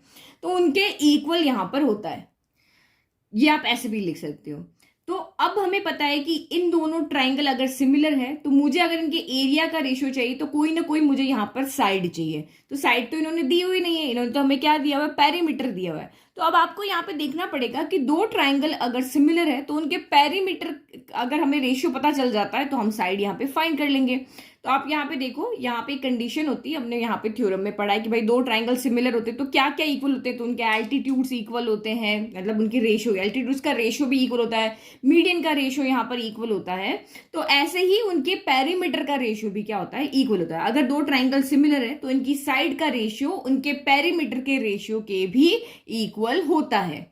ठीक है, तो मैंने लिख दिया इफ ट्राइंगल ABC सिमिलर है ट्राइंगल PQR के, तो उस दोनों ट्राइंगल की साइड्स का रेशियो जो होगा उनकी पेरीमीटर के रेशियो के भी इक्वल होगा। तो ये पेरीमीटर का रेशियो आपका यहाँ पर कितना दे रखा है, 26/39 दे रखा है। तो इसका साइड का रेशियो भी सेम होगा। तो बस अब हमें यहाँ पे AB/PQ मिल चुका है, अब यहाँ पे वैल्यू आप रख दो। तो ये कितना हो गया आपका यहाँ पर 26/39 का स्क्वायर हो गया। तो देखो 26 और 39 यहाँ पे किससे कैंसिल हो रहा है, तो ये तो आपके 13 के टेबल में आता है ना, 13 के टेबल में आता है 2 टाइम, और ये 13 के टेबल में आता है 3 टाइम। तो 2 का स्क्वायर कितना हो गया, 4 हो गया, 3 का स्क्वायर कितना हो गया आपका यहाँ पर 9 हो गया। तो रेशियो कितना हो गया, 4:9 हो गया। ठीक है, इजीली समझ में आ गया, छोटी छोटी चीजें पता होगी ना तो आप इजीली कर लोगे कि भाई इसका उनका ये जो हमें पेरीमीटर दिया हुआ है उनका रेशियो भी इक्वल होता है, एरिया में इन दोनों का रेशियो करके स्क्वायर करना है, तो बस हो गया हमारा आंसर। नेक्स्ट, देयर आर 20, ये बहुत अच्छा लॉजिक वाला क्वेश्चन आपको यहाँ पे दिया है, आपको इक्वेशन बनानी है और आपको पता नहीं चलेगा ये कैसे करना है। There are 20 vehicles, car and motorcycles in a parking area. तो आपको कह रहे भाई एक पार्किंग एरिया है, उसमें 20 व्हीकल्स खड़े हुए हैं। अब उसमें कार्स भी हैं, मोटरसाइकिल्स भी है, हमें नहीं पता कि कितनी कार है कितनी मोटरसाइकिल है, बट 20 व्हीकल हमें पता है। If there are 56 wheels together, but हम उन दोनों के, मोटरसाइकिल के और कार के, अगर हम व्हील्स को काउंट करते हैं तो वो हमारे 56 आ रहे हैं। तो आपको बताना है कि भाई वहां पर कार्स कितनी है। तो मैं यहाँ पे देख लेती हूँ कि जो मेरी कार्स है वो, मैं यहाँ पर मोटरसाइकिल को मैं एक्स ले लेती हूँ, कार्स को मैं यहाँ पे वाई ले लेती हूँ। तो भाई नंबर ऑफ व्हीकल्स कितने हैं, 20। तो फर्स्ट इक्वेशन तो मेरी बन गई यहाँ पे x plus y equal to 20 हो गई। ठीक है, ये तो इजीली बन गई भाई। नंबर ऑफ व्हीकल्स कितने, 20 है, तो दोनों को ऐड किया तभी तो 20 आया। अब ये 56 की इक्वेशन कैसे बनेगी, तो आप यहाँ पे देखो, खुद सोचो, यहाँ पे कार में कितने व्हील्स होते हैं, 4 होते हैं। मोटरसाइकिल में कितने व्हील होते हैं, आपके यहाँ पे 2 होते हैं। अगर मेरे पास यहाँ पर 5 बाइक खड़ी हुई तो 5 दूनी 10 यहाँ पे क्या हुए, उनके व्हील्स हुए। अगर यहाँ पे मेरी 10 कार खड़ी है तो 10 इंटू 4 कर दो, क्योंकि कार में 4 व्हील होते हैं, तो 10 4 जा 40 यहाँ पे व्हील्स हो गए। तो हम ये कार और मोटरसाइकिल के व्हील तो काउंट कर सकते हैं अगर हमें पता है कि कितनी कार है कितनी मोटरसाइकिल है। अगर x यहाँ पे मोटरसाइकिल है तो इसके व्हील्स कितने होंगे, 2x होंगे। अगर y यहाँ पे कार्स है तो इनके व्हील कितने होंगे, 4y होंगे। ऐसे ही होंगे ना। तो ये कार के, ये बाइक के व्हील्स है, ये कार के व्हील्स है, और दोनों के मिला के यहाँ पर कितने व्हील्स है, 56 व्हील्स है। बस अब इसको सॉल्व करो। आपको how many cars are there, हमें तो यहाँ पे y फाइंड करना है। क्या फाइंड करना है यहाँ पर, y फाइंड करना। तो भाई x को एलिमिनेट कर लो। अब आप यहाँ पे एक काम कर सकते हो, इसको या तो 2 से मल्टीप्लाई कर लो, या फिर यहाँ पे 2 से कॉमन ले लो, क्योंकि 2 यहाँ भी है, यहाँ भी है, यहाँ भी है। तो दोनों में से कोई एक काम कर सकते हो। ये इक्वेशन नंबर 1 हो गई। मैं यहाँ से 2 कॉमन ले लेती हूँ, तो ये 2 हो गया। तो ये x प्लस यहाँ पर कितना हो गया, 2y हो गया, इक्वल टू 56 हो गया। तो ये 2 उधर चला जाएगा, तो आपकी इक्वेशन, पहली इक्वेशन तो यहाँ पे होगी x plus y equal to 20 होगी। ये 2 जब इधर आ जाएगा तो x plus 2y equal to 56/2, तो 2 2 जा 4, 2 8 जा 16 हो गया। 256 में 2 से डिवाइड करेंगे यही आएगा। अब इसको सॉल्व कर लो, x को एलिमिनेट कर लिया, तो x माइनस एक्स तो हो गया 0, 2y में से 1y गया तो y ही बचा, लेकिन साइन यहाँ पे क्या आएगा, नेगेटिव आएगा, क्योंकि 2y बड़ा है ना। फिर 28 में से 20 गया तो 8 बचा, लेकिन साइन नेगेटिव आएगा क्योंकि यहाँ पे 28 बड़ा। तो ये नेगेटिव से नेगेटिव कैंसिल हो गया, y यानी आंसर आपका कितना आ गया, 8 आ गया। यानी कि 8 कार से वहां पे अगर 8 कार है तो बाइक कितनी हुई, 12 हो गई ना। ठीक है, फिर नेक्स्ट क्वेश्चन देखो। A man goes 15 metre due west and then 18 metre due north, how far is he from the starting point. तो ये क्वेश्चन भी आपका स्टैंडर्ड वालों के लिए भी सेम था। तो ये तो बहुत इजी है, आपको यहाँ पे ये रिलेशन पता होना चाहिए, ये वाला, ये जो हमें पता है ना कि इधर हमारा क्या होता है, नॉर्थ होता है, इधर साउथ होता है, इधर वेस्ट होता है, इधर ईस्ट होता है। अब जो बंदा है, ये जो हमारा मैन है, वो यहाँ पे खड़ा हुआ है। अब इसने कहा 15 मीटर आप यहाँ पे वेस्ट की तरफ जाओ, तो गए भाई, जैसा आप बोलोगे वैसा करेंगे। तो इधर गया ये 15 मीटर गया, ये रिलेशन पता होगा ना तभी सॉल्व कर पाओगे आप। फिर इसने कहा 8 मीटर ये गया नॉर्थ की साइड में, तो ये 8 मीटर यहां से हमने, इधर देखो, यहां से यहां आया, यहां से ये नॉर्थ की साइड गया, ये नॉर्थ की साइड गया, कितना गया, 8 मीटर गया। अब इसने कहा how far is he from the starting point, तो ये यहां से स्टार्ट किया था इसने चलना, यहां से स्टार्ट करके यहां आया, यहां से ये नॉर्थ की तरफ चला गया, चलते चलते आया नॉर्थ से चला गया। तो स्टार्टिंग पॉइंट से हमें डिस्टेंस निकालनी, तो ये इसकी होगी स्टार्टिंग पॉइंट से डिस्टेंस। तो ये फिगर आपको बनाने आ गया ना, ये साइड्स का आपको यहाँ पे पता चल गया, तो आप इजीली पता लगा लोगे कि ये एक आपका राइट एंगल ट्राइंगल बन रहा है। तो हमें यहाँ पे हाइपोटेनस फाइंड करनी, तो हमें पता है हाइपोटेनस इक्वल टू क्या होता है, under root of base square plus क्या होता है, परपेंडिकुलर स्क्वायर। तो वैल्यू रख दो, बेस कितना है आपका 15 का स्क्वायर, परपेंडिकुलर है आपका 8 का स्क्वायर। तो 15 का स्क्वायर होता है 225, 8 का स्क्वायर होता है आपका यहाँ पर 64 हो गया। तो दोनों को जब ऐड करेंगे 5 + 4 9, 6 2 8 और 6 2 8 और ये 289, तो 289 तो 17 का स्क्वायर होता है। तो ये 17 का स्क्वायर हो गया, रूट के रूट से स्क्वायर कैंसिल हो गया, 17 आपका यहाँ पर क्या आ गया, आंसर आ गया। ठीक है, फिर नेक्स्ट आप यहाँ पे देखो, what is the length of an altitude of an equilateral triangle of side 8 centimetre. तो एक चीज यहाँ पे याद रखने वाली है, देखो ये आपका एक इक्विलेटरल ट्राइंगल है, इसकी साइड सारी क्या है, 8 सेंटीमीटर है। एल्टीट्यूड क्या होता है, किसी भी एक वर्टेक्स से आप परपेंडिकुलर ड्रॉ करते हो, चाहे इधर से करो, चाहे इधर से करो, चाहे इधर से करो, परपेंडिकुलर जो आप ड्रॉ करते हो ना, वो उसका क्या बन जाता है, एल्टीट्यूड बन जाता है। तो ये ए हो गया, ये बी हो गया, ये सी हो गया, डी ले लिया। तो आप यहाँ पे क्या फाइंड करके रहा, इस एल्टीट्यूड की लेंथ कितनी होगी ये आपको कहा है। तो ये आपका एल्टीट्यूड क्या है, परपेंडिकुलर है, और तीनों ये इक्विलेटरल ट्राइंगल है ना, ये इक्विलेटरल ट्राइंगल है, तीनों साइड इक्वल है, तो ये एक जो इक्विलेटरल ट्राइंगल होगा सिर्फ उसी में ही ये साइड को क्या करता है, बाइसेक्ट करता है। तो ये जो 8 है ना, वो यहाँ पे ये 4 इधर हो जाएगी। तो ये हो गया। अब आप यहाँ पे क्या लगा दोगे, पाइथागोरस थ्योरम लगा दोगे। एक तरीका तो हमारे पास ये रहा कि भाई ये हमने एल्टीट्यूड ड्रॉ किया, ये हमें पता था, ये हो गया।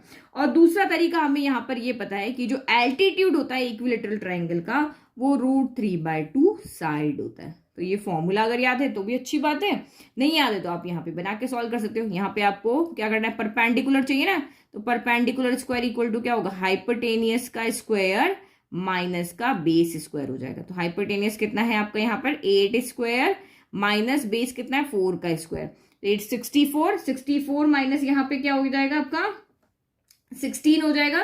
तो ये आपका यहाँ पर क्या हो जाएगा, 64 में से 16 गया तो 48 आ गया।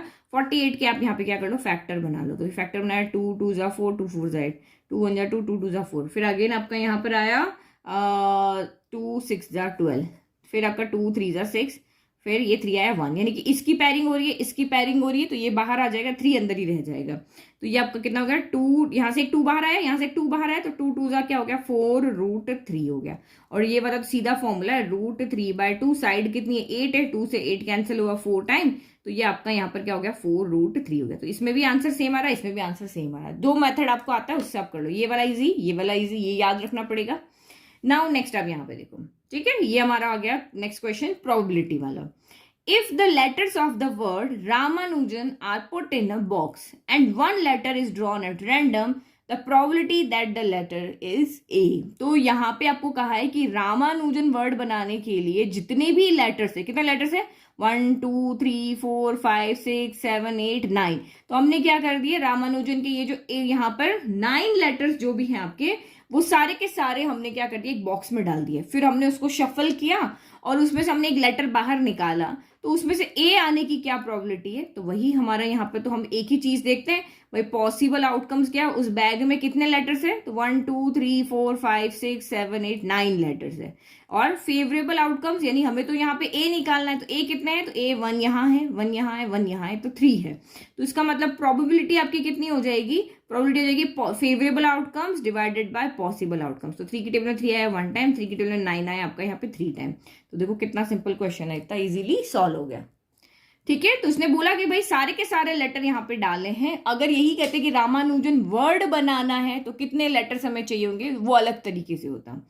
फिर नेक्स्ट क्वेश्चन में 38 देखो, area of a sector of a circle is 1/6 to the area of circle, find the degree measure of its minor arc. आपको यहाँ पे एंगल निकालने के लिए बोला, क्या निकालने के लिए बोला है, एंगल निकालने के लिए। तो देखो आप इसने क्या बोला, area of a sector of a circle, तो एरिया ऑफ सेक्टर का फॉर्मूला क्या होता है, θ/360 इंटू एरिया का फॉर्मूला क्या हो जाएगा πr², यही होता है। एरिया ऑफ सेक्टर क्या होता है, θ/360 इंटू πr² होता है, पूरे सर्कल का πr² होता है, लेकिन एक सेक्टर का फॉर्मूला हमारे पास ये होता है।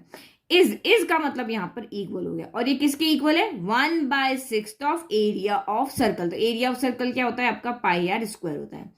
Find the degree measure, degree measure मतलब थीटा निकाल के बताना है माइनर आर्क का। माइनर आर्क मतलब ये आपका सर्कल है, ये आपका यहाँ पर सेक्टर है, ठीक है। तो ये आपकी क्या होती है, ये माइनर आर्क होती है, और ये आपकी बड़ी होती है मेजर आर्क। तो माइनर आर्क यहाँ पे कितना एंगल बना रही है वो आपको यहाँ पे निकाल के बताना है।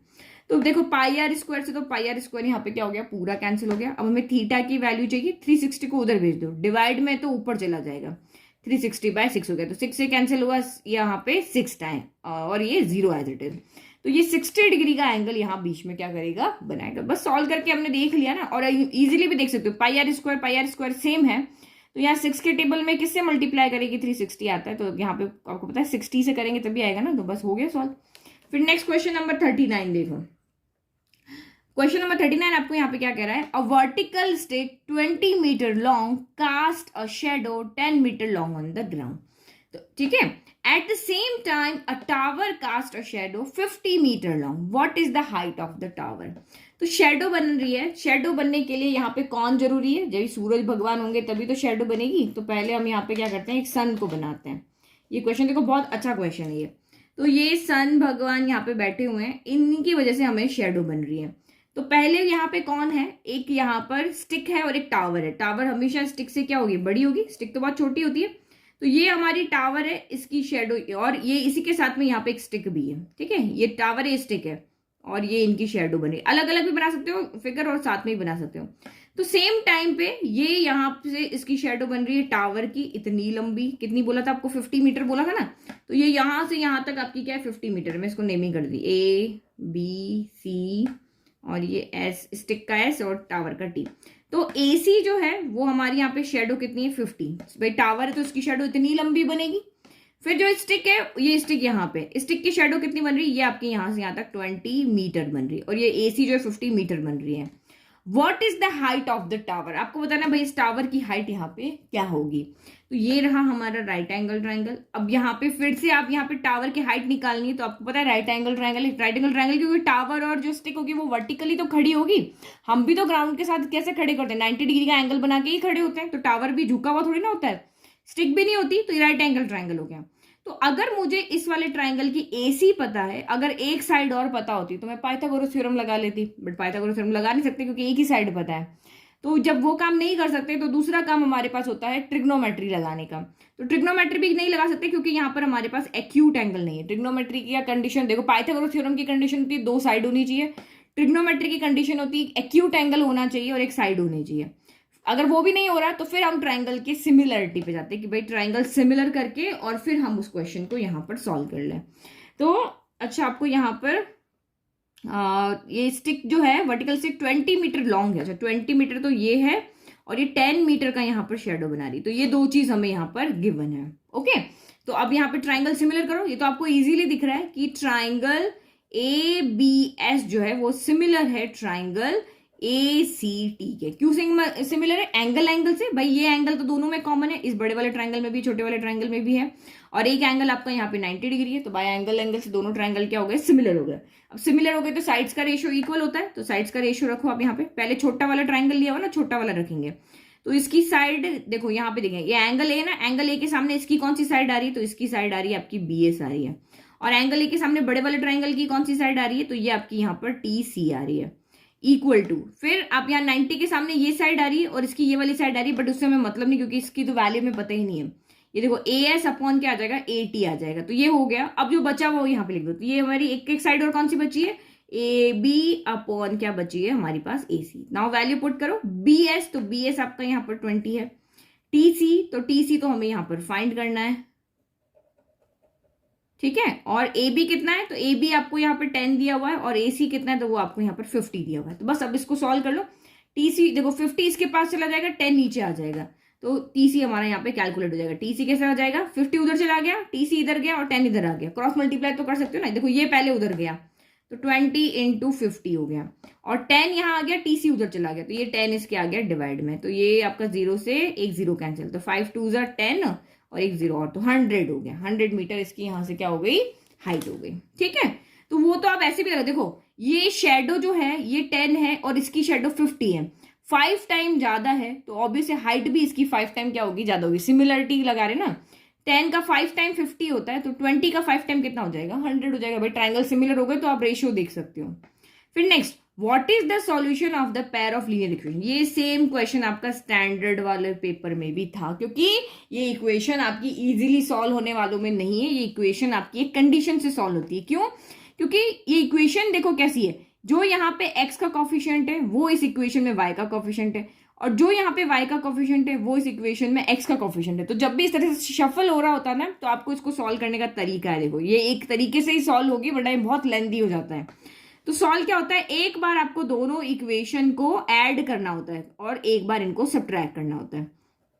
43y इक्वल टू 123 हो गया, और ये आपका क्या हो गया, 43x plus 37y equal to 117 हो गया। तो एक बार इनको ऐड कर ले, तो ये 43, तो ये 10 का 0 कैरी 1, तो ये 80x हो गया। यहाँ पर भी दोनों को ऐड करेंगे, 80y हो जाएगा, और यहाँ पे आपका कितना हो जाएगा, तो 7 + 3, 10 का 0 कैरी 1, तो ये आपका 4 हो गया, 240 हो गया।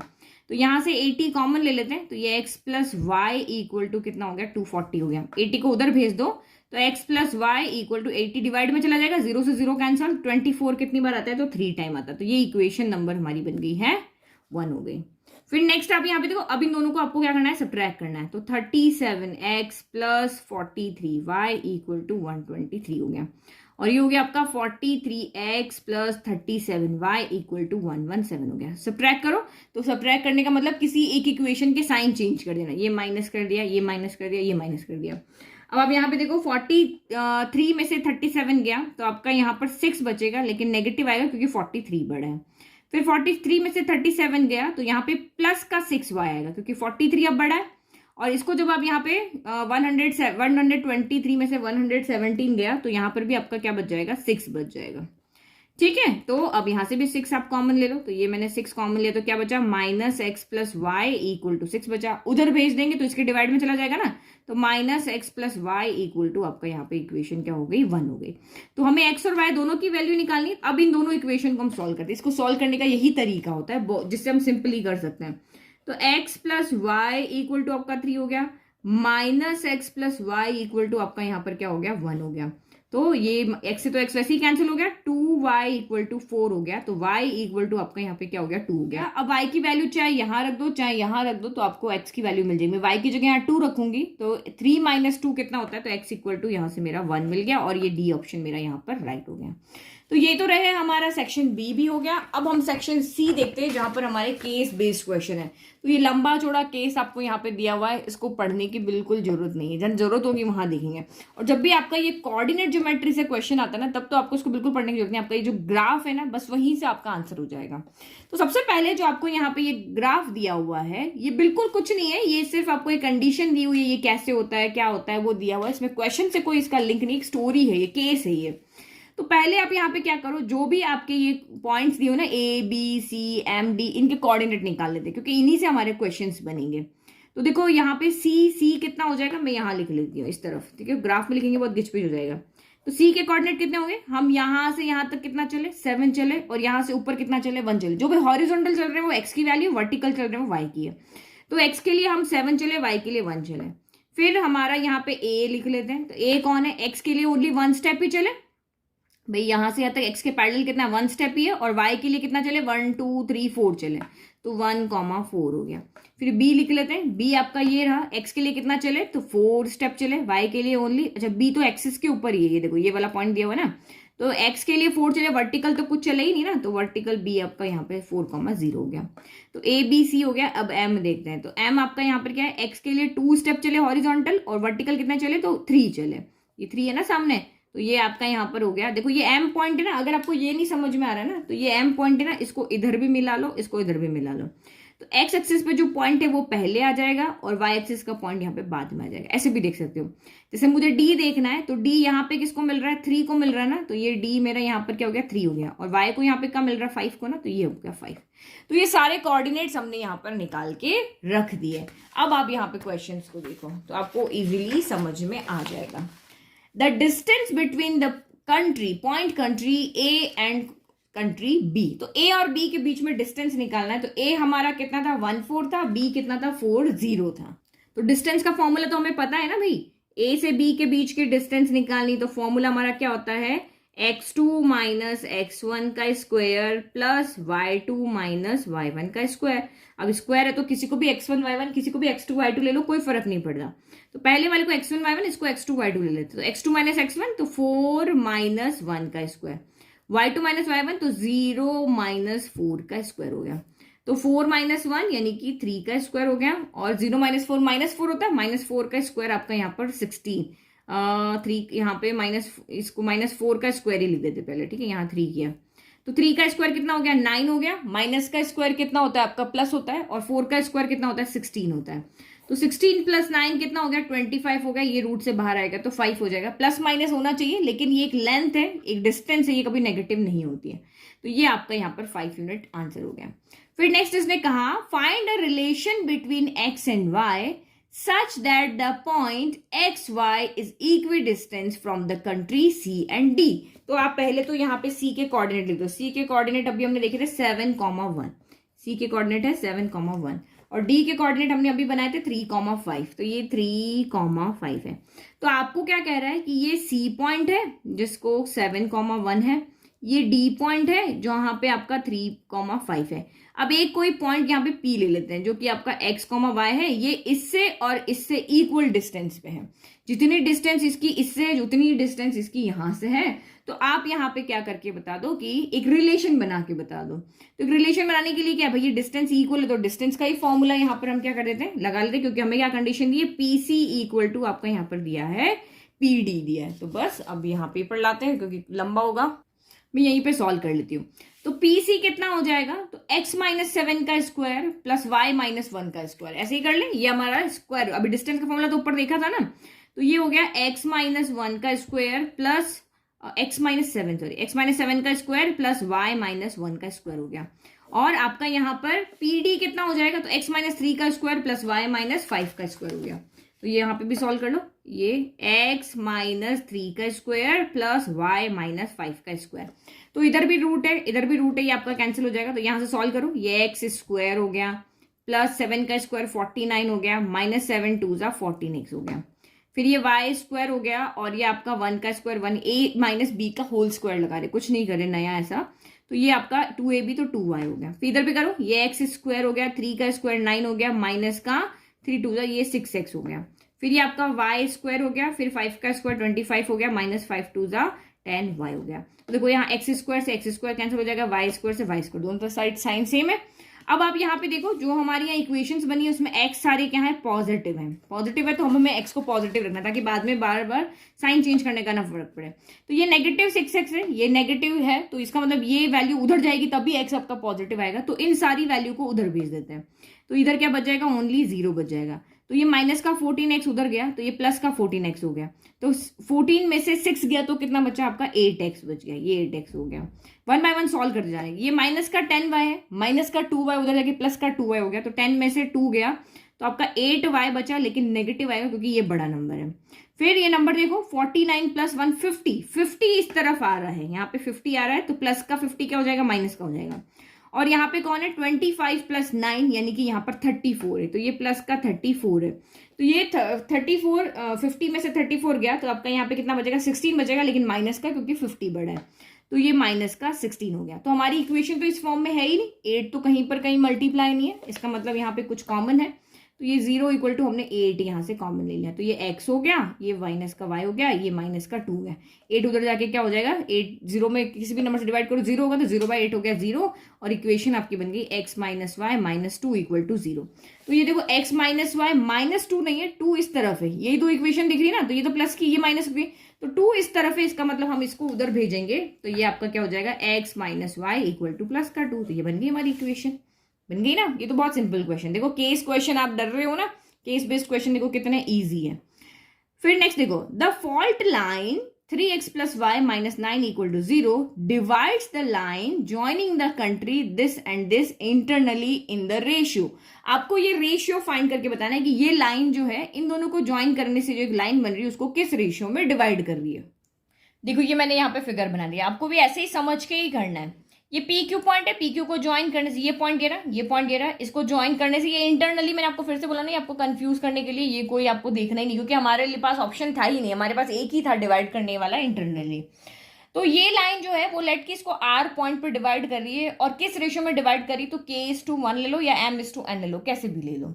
तो यहाँ पे एक चीज सोचने की है, जब भी दो लाइन, आपने ग्राफ में पढ़ा है ना, जब भी दो लाइन इस तरह से इंटरसेक्ट करती है तो जो हमारा यहाँ पे सोल्यूशन आता है वो सोल्यूशन इस लाइन का कॉमन होता है ना। आपने ग्राफ में देखा होगा ना, जब ग्राफ बना है एक पॉइंट ऐसा होता है जो इस लाइन और इस लाइन में से इसका एक पॉइंट 2,3, तो वही पॉइंट यहाँ पर भी होता है 2,3। अभी इंटरसेक्ट करेगी तो एक पॉइंट पर इंटरसेक्ट करेगी, वो पॉइंट इसका भी होता है इसका भी होता है। तो सेम यहाँ पे जो आर वाला पॉइंट आएगा वो पी क्यू लाइन का भी है और इस लाइन का भी है। तो हम यहाँ पे क्या करेंगे, तो हमें k की वैल्यू यहाँ पर निकाल के बतानी। मैंने अगर k:1 लिया है, रेशियो चाहिए, तो ये तो हमें पता है, k की वैल्यू निकाल के लेकर के आनी है। तो एक इक्वेशन चाहिए, तो हमें एक इक्वेशन बनानी पड़ेगी। हमेशा दिमाग में रखो, एक वेरिएबल के लिए एक इक्वेशन, दो वेरिएबल के लिए दो इक्वेशन। तो सबसे पहले हम यहाँ पे क्या कर सकते हैं, हमारे पास सेक्शन फॉर्मूला है, हम आर के पॉइंट फाइंड कर सकते हैं। तो फॉर्मूले की भी जरूरत नहीं, आप सीधा यहाँ पे आर के पॉइंट लिख सकते हो। देखो कैसे, k इंटू 2, तो ये आपका 2k हो गया। फिर 1 इंटू 1, इधर वाले को इधर से, इधर वाले को इधर से मल्टीप्लाई करना था, 2k प्लस 1 अपॉन सम, रेशियो का सम k प्लस 1 हो गया। फिर y के लिए, अब y को मल्टीप्लाई करो, k इंटू 7, तो ये 7k हो गया प्लस 3 इंटू 1, तो ये 3 हो गया डिवाइड बाय k प्लस 1 हो गया। तो यहां से तो हमें k की वैल्यू नहीं मिली, ये तो हमें पॉइंट्स मिल गए ना, k की वैल्यू थोड़ी मिली। अब ये पॉइंट इसके भी पॉइंट है, क्योंकि हमने यहां से तो कोऑर्डिनेट निकाले, अब इस लाइन से हम यहाँ पे क्या करेंगे, k की वैल्यू निकालेंगे। तो ये पॉइंट्स आप इसको सेटिस्फाई कर दो, x x वाला होगा, y y वाला होगा। तो यहाँ पे पुट करोगे, ये 3 हो गया, x की जगह रखो आप 2k plus 1 upon k plus 1 हो गया। फिर प्लस y की जगह 7k plus 3 upon k plus 1 हो गया। फिर माइनस का 9 इक्वल टू 0। बस एलसीएम लो, सॉल्व करो, k की वैल्यू आ जाएगी। एक इक्वेशन बनानी थी, बन गई। तो k प्लस 1 यहाँ पे क्या हो जाएगा, एलसीएम हो जाएगा। देखो k प्लस 1 यहाँ भी है, यहाँ भी है, और ये 1 है, तो पूरा का पूरा एलसीएम यहाँ पे क्या हो गया, k प्लस 1 आ गया। तो यहाँ पे तो है डिनोमिनेटर में, तो ओनली न्यूमरेटर सॉल्व होगा। तो 3 2 6k हो गया, प्लस 3 1 3 हो गया। यहाँ पे तो न्यूमरेटर एज इट इज रह जाएगा, 7k प्लस 3 हो जाएगा। और यहाँ पे माइनस का 9, तो ये डिनोमिनेटर ऊपर जाके मल्टीप्लाई होगा ना, तो माइनस का 9 इंटू के, माइनस का 9k, फिर माइनस का 9 इंटू 1, तो माइनस का 9 हो गया, इक्वल टू 0 हो गया। तो डिनोमिनेटर इधर जाके क्या हो जाएगा, 0 हो जाएगा। बस ऊपर सॉल्व करो। 7 प्लस 6 कितना हो गया, 13 हो गया।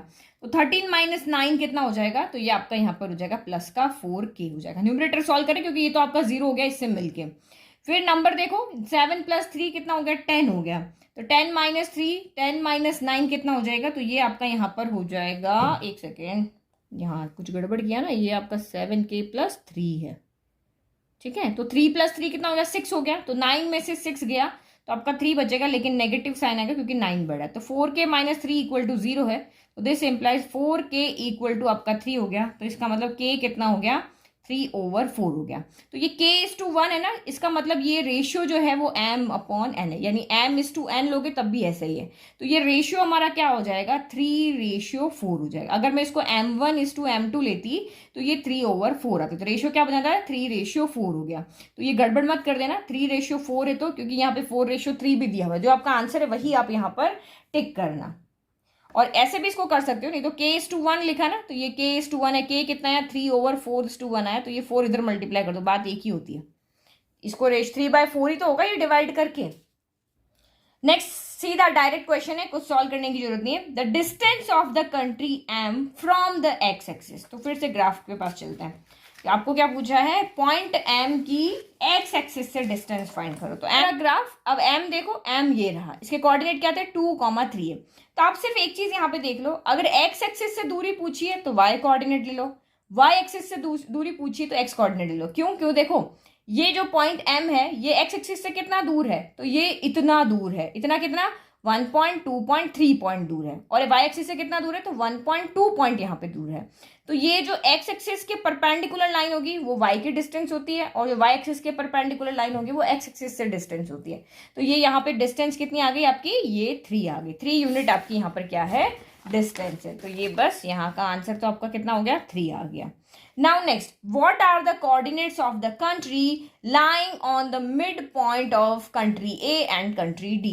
तो आपको कह रहे हैं कि ये कंट्री A है, ये कंट्री D है, इसके मिड पॉइंट पे कौन सी कंट्री लाई करेगी वो आप यहाँ पे बताओ। तो आपके यहाँ पे A के कोऑर्डिनेट क्या थे, 1,4 थे, और D के कोऑर्डिनेट यहाँ पे क्या थे, अभी ऊपर लिखे थे हमने, ये 3,5। A के यहाँ से लिख लिए, D के मैंने यहाँ से लिखे 3,5। तो मिड पॉइंट का तो हमें फॉर्मूला पता है। देखो क्लास जो स्टैंडर्ड पेपर है ना, उसमें भी कोऑर्डिनेट ज्योमेट्री से ही केस बेस्ड क्वेश्चन बना है, और आपके जो बेसिक पेपर है उसमें भी इसी से बना है। तो ये चैप्टर बहुत इंपॉर्टेंट है केस बेस्ड के लिए, क्योंकि इसमें से आप क्वेश्चन इजीली कर लोगे, डायरेक्ट फॉर्मूला बेस्ड है। तो मिड पॉइंट का फॉर्मूला क्या होता है, x1 plus x2/2, y1 plus y2/2। तो ऐड करो, 3 प्लस 1/2, यानी ये x1 ये x2, और ये y1 ये y2, तो 4 प्लस 5/2 हो गया। तो 3 प्लस 1/2 यानी 4/2, 5 प्लस 4/2 यानी कि 9/2। तो ये 2 से कैंसिल हो गया 2 टाइम, तो 2,9/2 आपका यहाँ पर क्या हो गया, आंसर हो गया। सिंपल, सारे ही क्वेश्चन यहाँ पे बहुत डायरेक्ट क्वेश्चन थे, कोई भी ऐसा नहीं था जो आप नहीं करो। तो बस इसके फॉर्मूलाज यहाँ पे याद रख लो। नाउ नेक्स्ट आपका केस 2 है, तो ये भी आपको पूरा पढ़ने की कोई जरूरत नहीं, बिना पढ़े भी आप इसको क्वेश्चन को कर सकते हो। कि polynomials are every year they play a key role in the study of algebra. Simple आपके यहाँ पे लैंग्वेज कहाँ क्या यूज है, केस तो बनाना पड़ेगा ना, तो ये कंडीशन दे दी है। ये रोलर कोस्टर है जो इस तरह से चलता है, ठीक है। तो अब इस पे क्वेश्चन है, if the roller coaster is represented by the graph following graph y equal to px, then the name the type of the polynomial it raise. तो आपको पता है ना पॉलिनोमियल का ग्राफ किस शेप में बनता है, अच्छे से अगर आपने पढ़ा होगा तो आपको पता होगा कि ये जो पॉलिनोमियल का ग्राफ है वो किसी भी तरह का हो सकता है, linear, quadratic, cubic, by quadratic, कैसा भी हो सकता है। अब ये वाला ग्राफ आप देख करके बताओ ये किस तरह का ग्राफ है, या मतलब अगर आप इस ग्राफ की इक्वेशन बनाते हो तो ये इक्वेशन आपकी लीनियर बनेगी, क्वाड्रेटिक बनेगी या क्यूबिक बनेगी। तो देखो ये एक्स एक्सिस को कितने पॉइंट पे कट कर रहा है, अगर ये एक्स एक्सिस को सिर्फ एक पॉइंट पे कट कर रहा है तो आपकी लीनियर इक्वेशन बनेगी, अगर 2 पॉइंट पे कट कर रहा है तो क्वाड्रेटिक बनेगी, अगर 3 पॉइंट पे कट कर रहा है तो यहाँ पर क्यूबिक बनेगी, और 4 पॉइंट पे कट कर रहा है तो बाई क्वाड्रेटिक बनेगी। तो देखो ये यहाँ पर कट कर रहा है, ये यहाँ पे कट कर रहा है, ये हमारी एक्स एक्सिस है ना, 3 पॉइंट पे कट कर रहा है, क्योंकि इक्वेशन हमें क्या दी हुई थी, y equal to p x दी हुई थी। हमारी इक्वेशन जो है वो x की फॉर्म में, मतलब एक्स क्यूब प्लस 2x² इस तरह से इक्वेशन होगी। तो एक्स एक्सिस को ये 3 पॉइंट पे कट कर रहा है, इसलिए ये क्यूबिक इक्वेशन है। ठीक है, the roller coaster are represented by the following graph y equal to p x, which roller coaster has more than 3 distinct zeros. तो ये जो जहां पे कट करा ना एक्चुअल में वो जीरोज होते हैं, मतलब उस इक्वेशन में ये वाली वैल्यू रखोगे तो वो इक्वेशन इक्वल टू क्या हो जाती है, जीरो हो जाती है। तो आपको पता ही है, तो आपको कह रहा है कि 3 से ज्यादा, which roller coaster has more than 3 zero, कौन सी इक्वेशन है जिसके 3 से ज्यादा जीरो है। तो देखो ये जो ग्राफ है ये एक्स एक्सिस को एक पॉइंट पे कट कर रहा है तो इसका ओनली 1 जीरो है। फिर ये वाला ग्राफ एक्स एक्सिस को ये भी एक पॉइंट पे ही कट कर रहा है तो इसका भी ओनली 1 जीरो है। फिर ये वाला ग्राफ एक्स एक्सिस को 1 पॉइंट, 2 पॉइंट, 3 पॉइंट पे कट कर रहा है तो इसके 3 जीरोज है, लेकिन हमें कहा है 3 से ज्यादा जीरोस किस इक्वेशन के हैं। तो ये हमारे पास एक ऑप्शन अभी और बचा ना, तो यहाँ पे देखो, ये देखो यहाँ पर भी कट कर रहा है, यहाँ पर भी कट कर रहा है, यहाँ पर भी कर रहा है, यहाँ पर भी कर रहा है, 4 पॉइंट पे ये कट कर रहा है ना, तो मोर देन 3, तो ये ऑप्शन नंबर डी आपका यहाँ पर राइट है। फिर next, if the roller coaster is represented by the cubic polynomial px cube plus qx square plus rx plus s, then which of the following is always true। तो ये cubic polynomial है, आपको कहा इन चारों में से कौन ट्रू होगा, तो वो चीज ट्रू होगी जो इसको यहाँ पे क्यूबिक इक्वेशन बना के रखेगी, वो चीज ट्रू नहीं होगी जो क्यूबिक इक्वेशन नहीं बनाएगी। अब देखो s is not equal to zero, ये कह रहा है कि भाई s not equal to zero होना चाहिए, तो s तो यहाँ पे जीरो की इक्वल हो सकता है ना। ऐसी बहुत सारी इक्वेशन होती है जिसमें कांस्टेंट टर्म नहीं होती है तब भी वो चलेगी, ओनली x क्यूब होगा तब भी ये क्यूबिक इक्वेशन है ना। तो ये s हमारा यहाँ पे जीरो हो सकता है, तो मतलब ये तो ट्रू नहीं है। फिर कह रहा है r is not equal to zero, तो ये भी गलत है, क्योंकि आपका सिर्फ यहाँ पे एक्स क्यूब भी हो सकता है, तो अगर ये वाली टर्म नहीं भी रही, ये बीच वाली टर्म नहीं भी रही, तब भी आपका क्या है, क्यूबिक पॉलिनोमियल है। फिर इसने कहा q is not equal to zero, तो ये भी आपका ट्रू नहीं है, क्योंकि अगर एक्स स्क्वायर की टर्म नहीं भी होगी तब भी आपका एक क्यूबिक पॉलिनोमियल है। फिर इसने कहा p is not equal to zero, तो ये आपका ट्रू है, क्योंकि p अगर यहाँ पे जीरो हो गया तो ये क्यूबिक इक्वेशन ना होकर के क्वाड्रेटिक इक्वेशन बन जाएगी। तो ये चीज आपको सही कह रहा है कि भाई आपका p जो है वो कभी भी क्यूबिक इक्वेशन में जीरो नहीं होना चाहिए। Now next question 49. If the path traced by the roller coaster is represented by the above graph y equal to px, find the number of zeros। तो आपको यहाँ पे नंबर ऑफ जीरोस बताने, तो मैंने आपको कहा था ना कि जहां जहां भी एक्स एक्सिस पे कट कर रहा है वो उसके जीरोस होते हैं। तो पहला जीरोस यहाँ है, दूसरा आपका यहाँ है और तीसरा आपका यहाँ है। तो कितने जीरोस हो गए यहाँ पे टोटल आपके 3 जीरोस हो गए, क्योंकि एक्स एक्सिस को 3 पॉइंट पे कट कर रहा है। फिर नेक्स्ट क्वेश्चन आपको कह रहा है if the path traced by the roller coaster is represented by the above graph y equal to p x, इसके जीरोस आप फाइंड करके बताओ। तो देखो ये पॉइंट कौन सा है, तो ये पॉइंट आपका -3 है, ये पॉइंट कौन सा है, -1 है, ये पॉइंट कौन सा आपका 2 है, तो बस यही जीरोस है। बिना सॉल्व किए हमने यहाँ बता दिया, हमारे पास तो इक्वेशन भी नहीं है। ठीक है, तो हमारे जीरोस क्या हो गए, -3 -3 ये रहा, -1 ये रहा, -2, ये तो सी ऑप्शन हो गया। तो केस बेस्ड क्वेश्चन यानी बेसिक वाले बच्चों के लिए केस बेस्ड क्वेश्चन बहुत इजी आने वाले हैं। आपको स्टार्टिंग के जो 40 क्वेश्चन थे ना उनकी प्रिपरेशन करनी है, लास्ट के 10 क्वेश्चन तो आप इजीली कर लोगे, क्योंकि बहुत सिंपल केस बेस्ड क्वेश्चन आपके बनने वाले हैं। तो आई होप आपको ये सब चीज जो भी क्वेश्चंस थे सब अच्छे से समझ में आए। अब इससे रिलेटेड या इसके सिमिलर क्वेश्चन एग्जाम में आते हैं तो आप इजीली उनको कर लोगे। ठीक है, और इसके बाद हमारी यही एमसीक्यू सीरीज चलती रहेगी, तो बस आप प्रैक्टिस करते रहो, बट बुक वो आपको अच्छे से पढ़ना है। ठीक है, बाय, थैंक यू।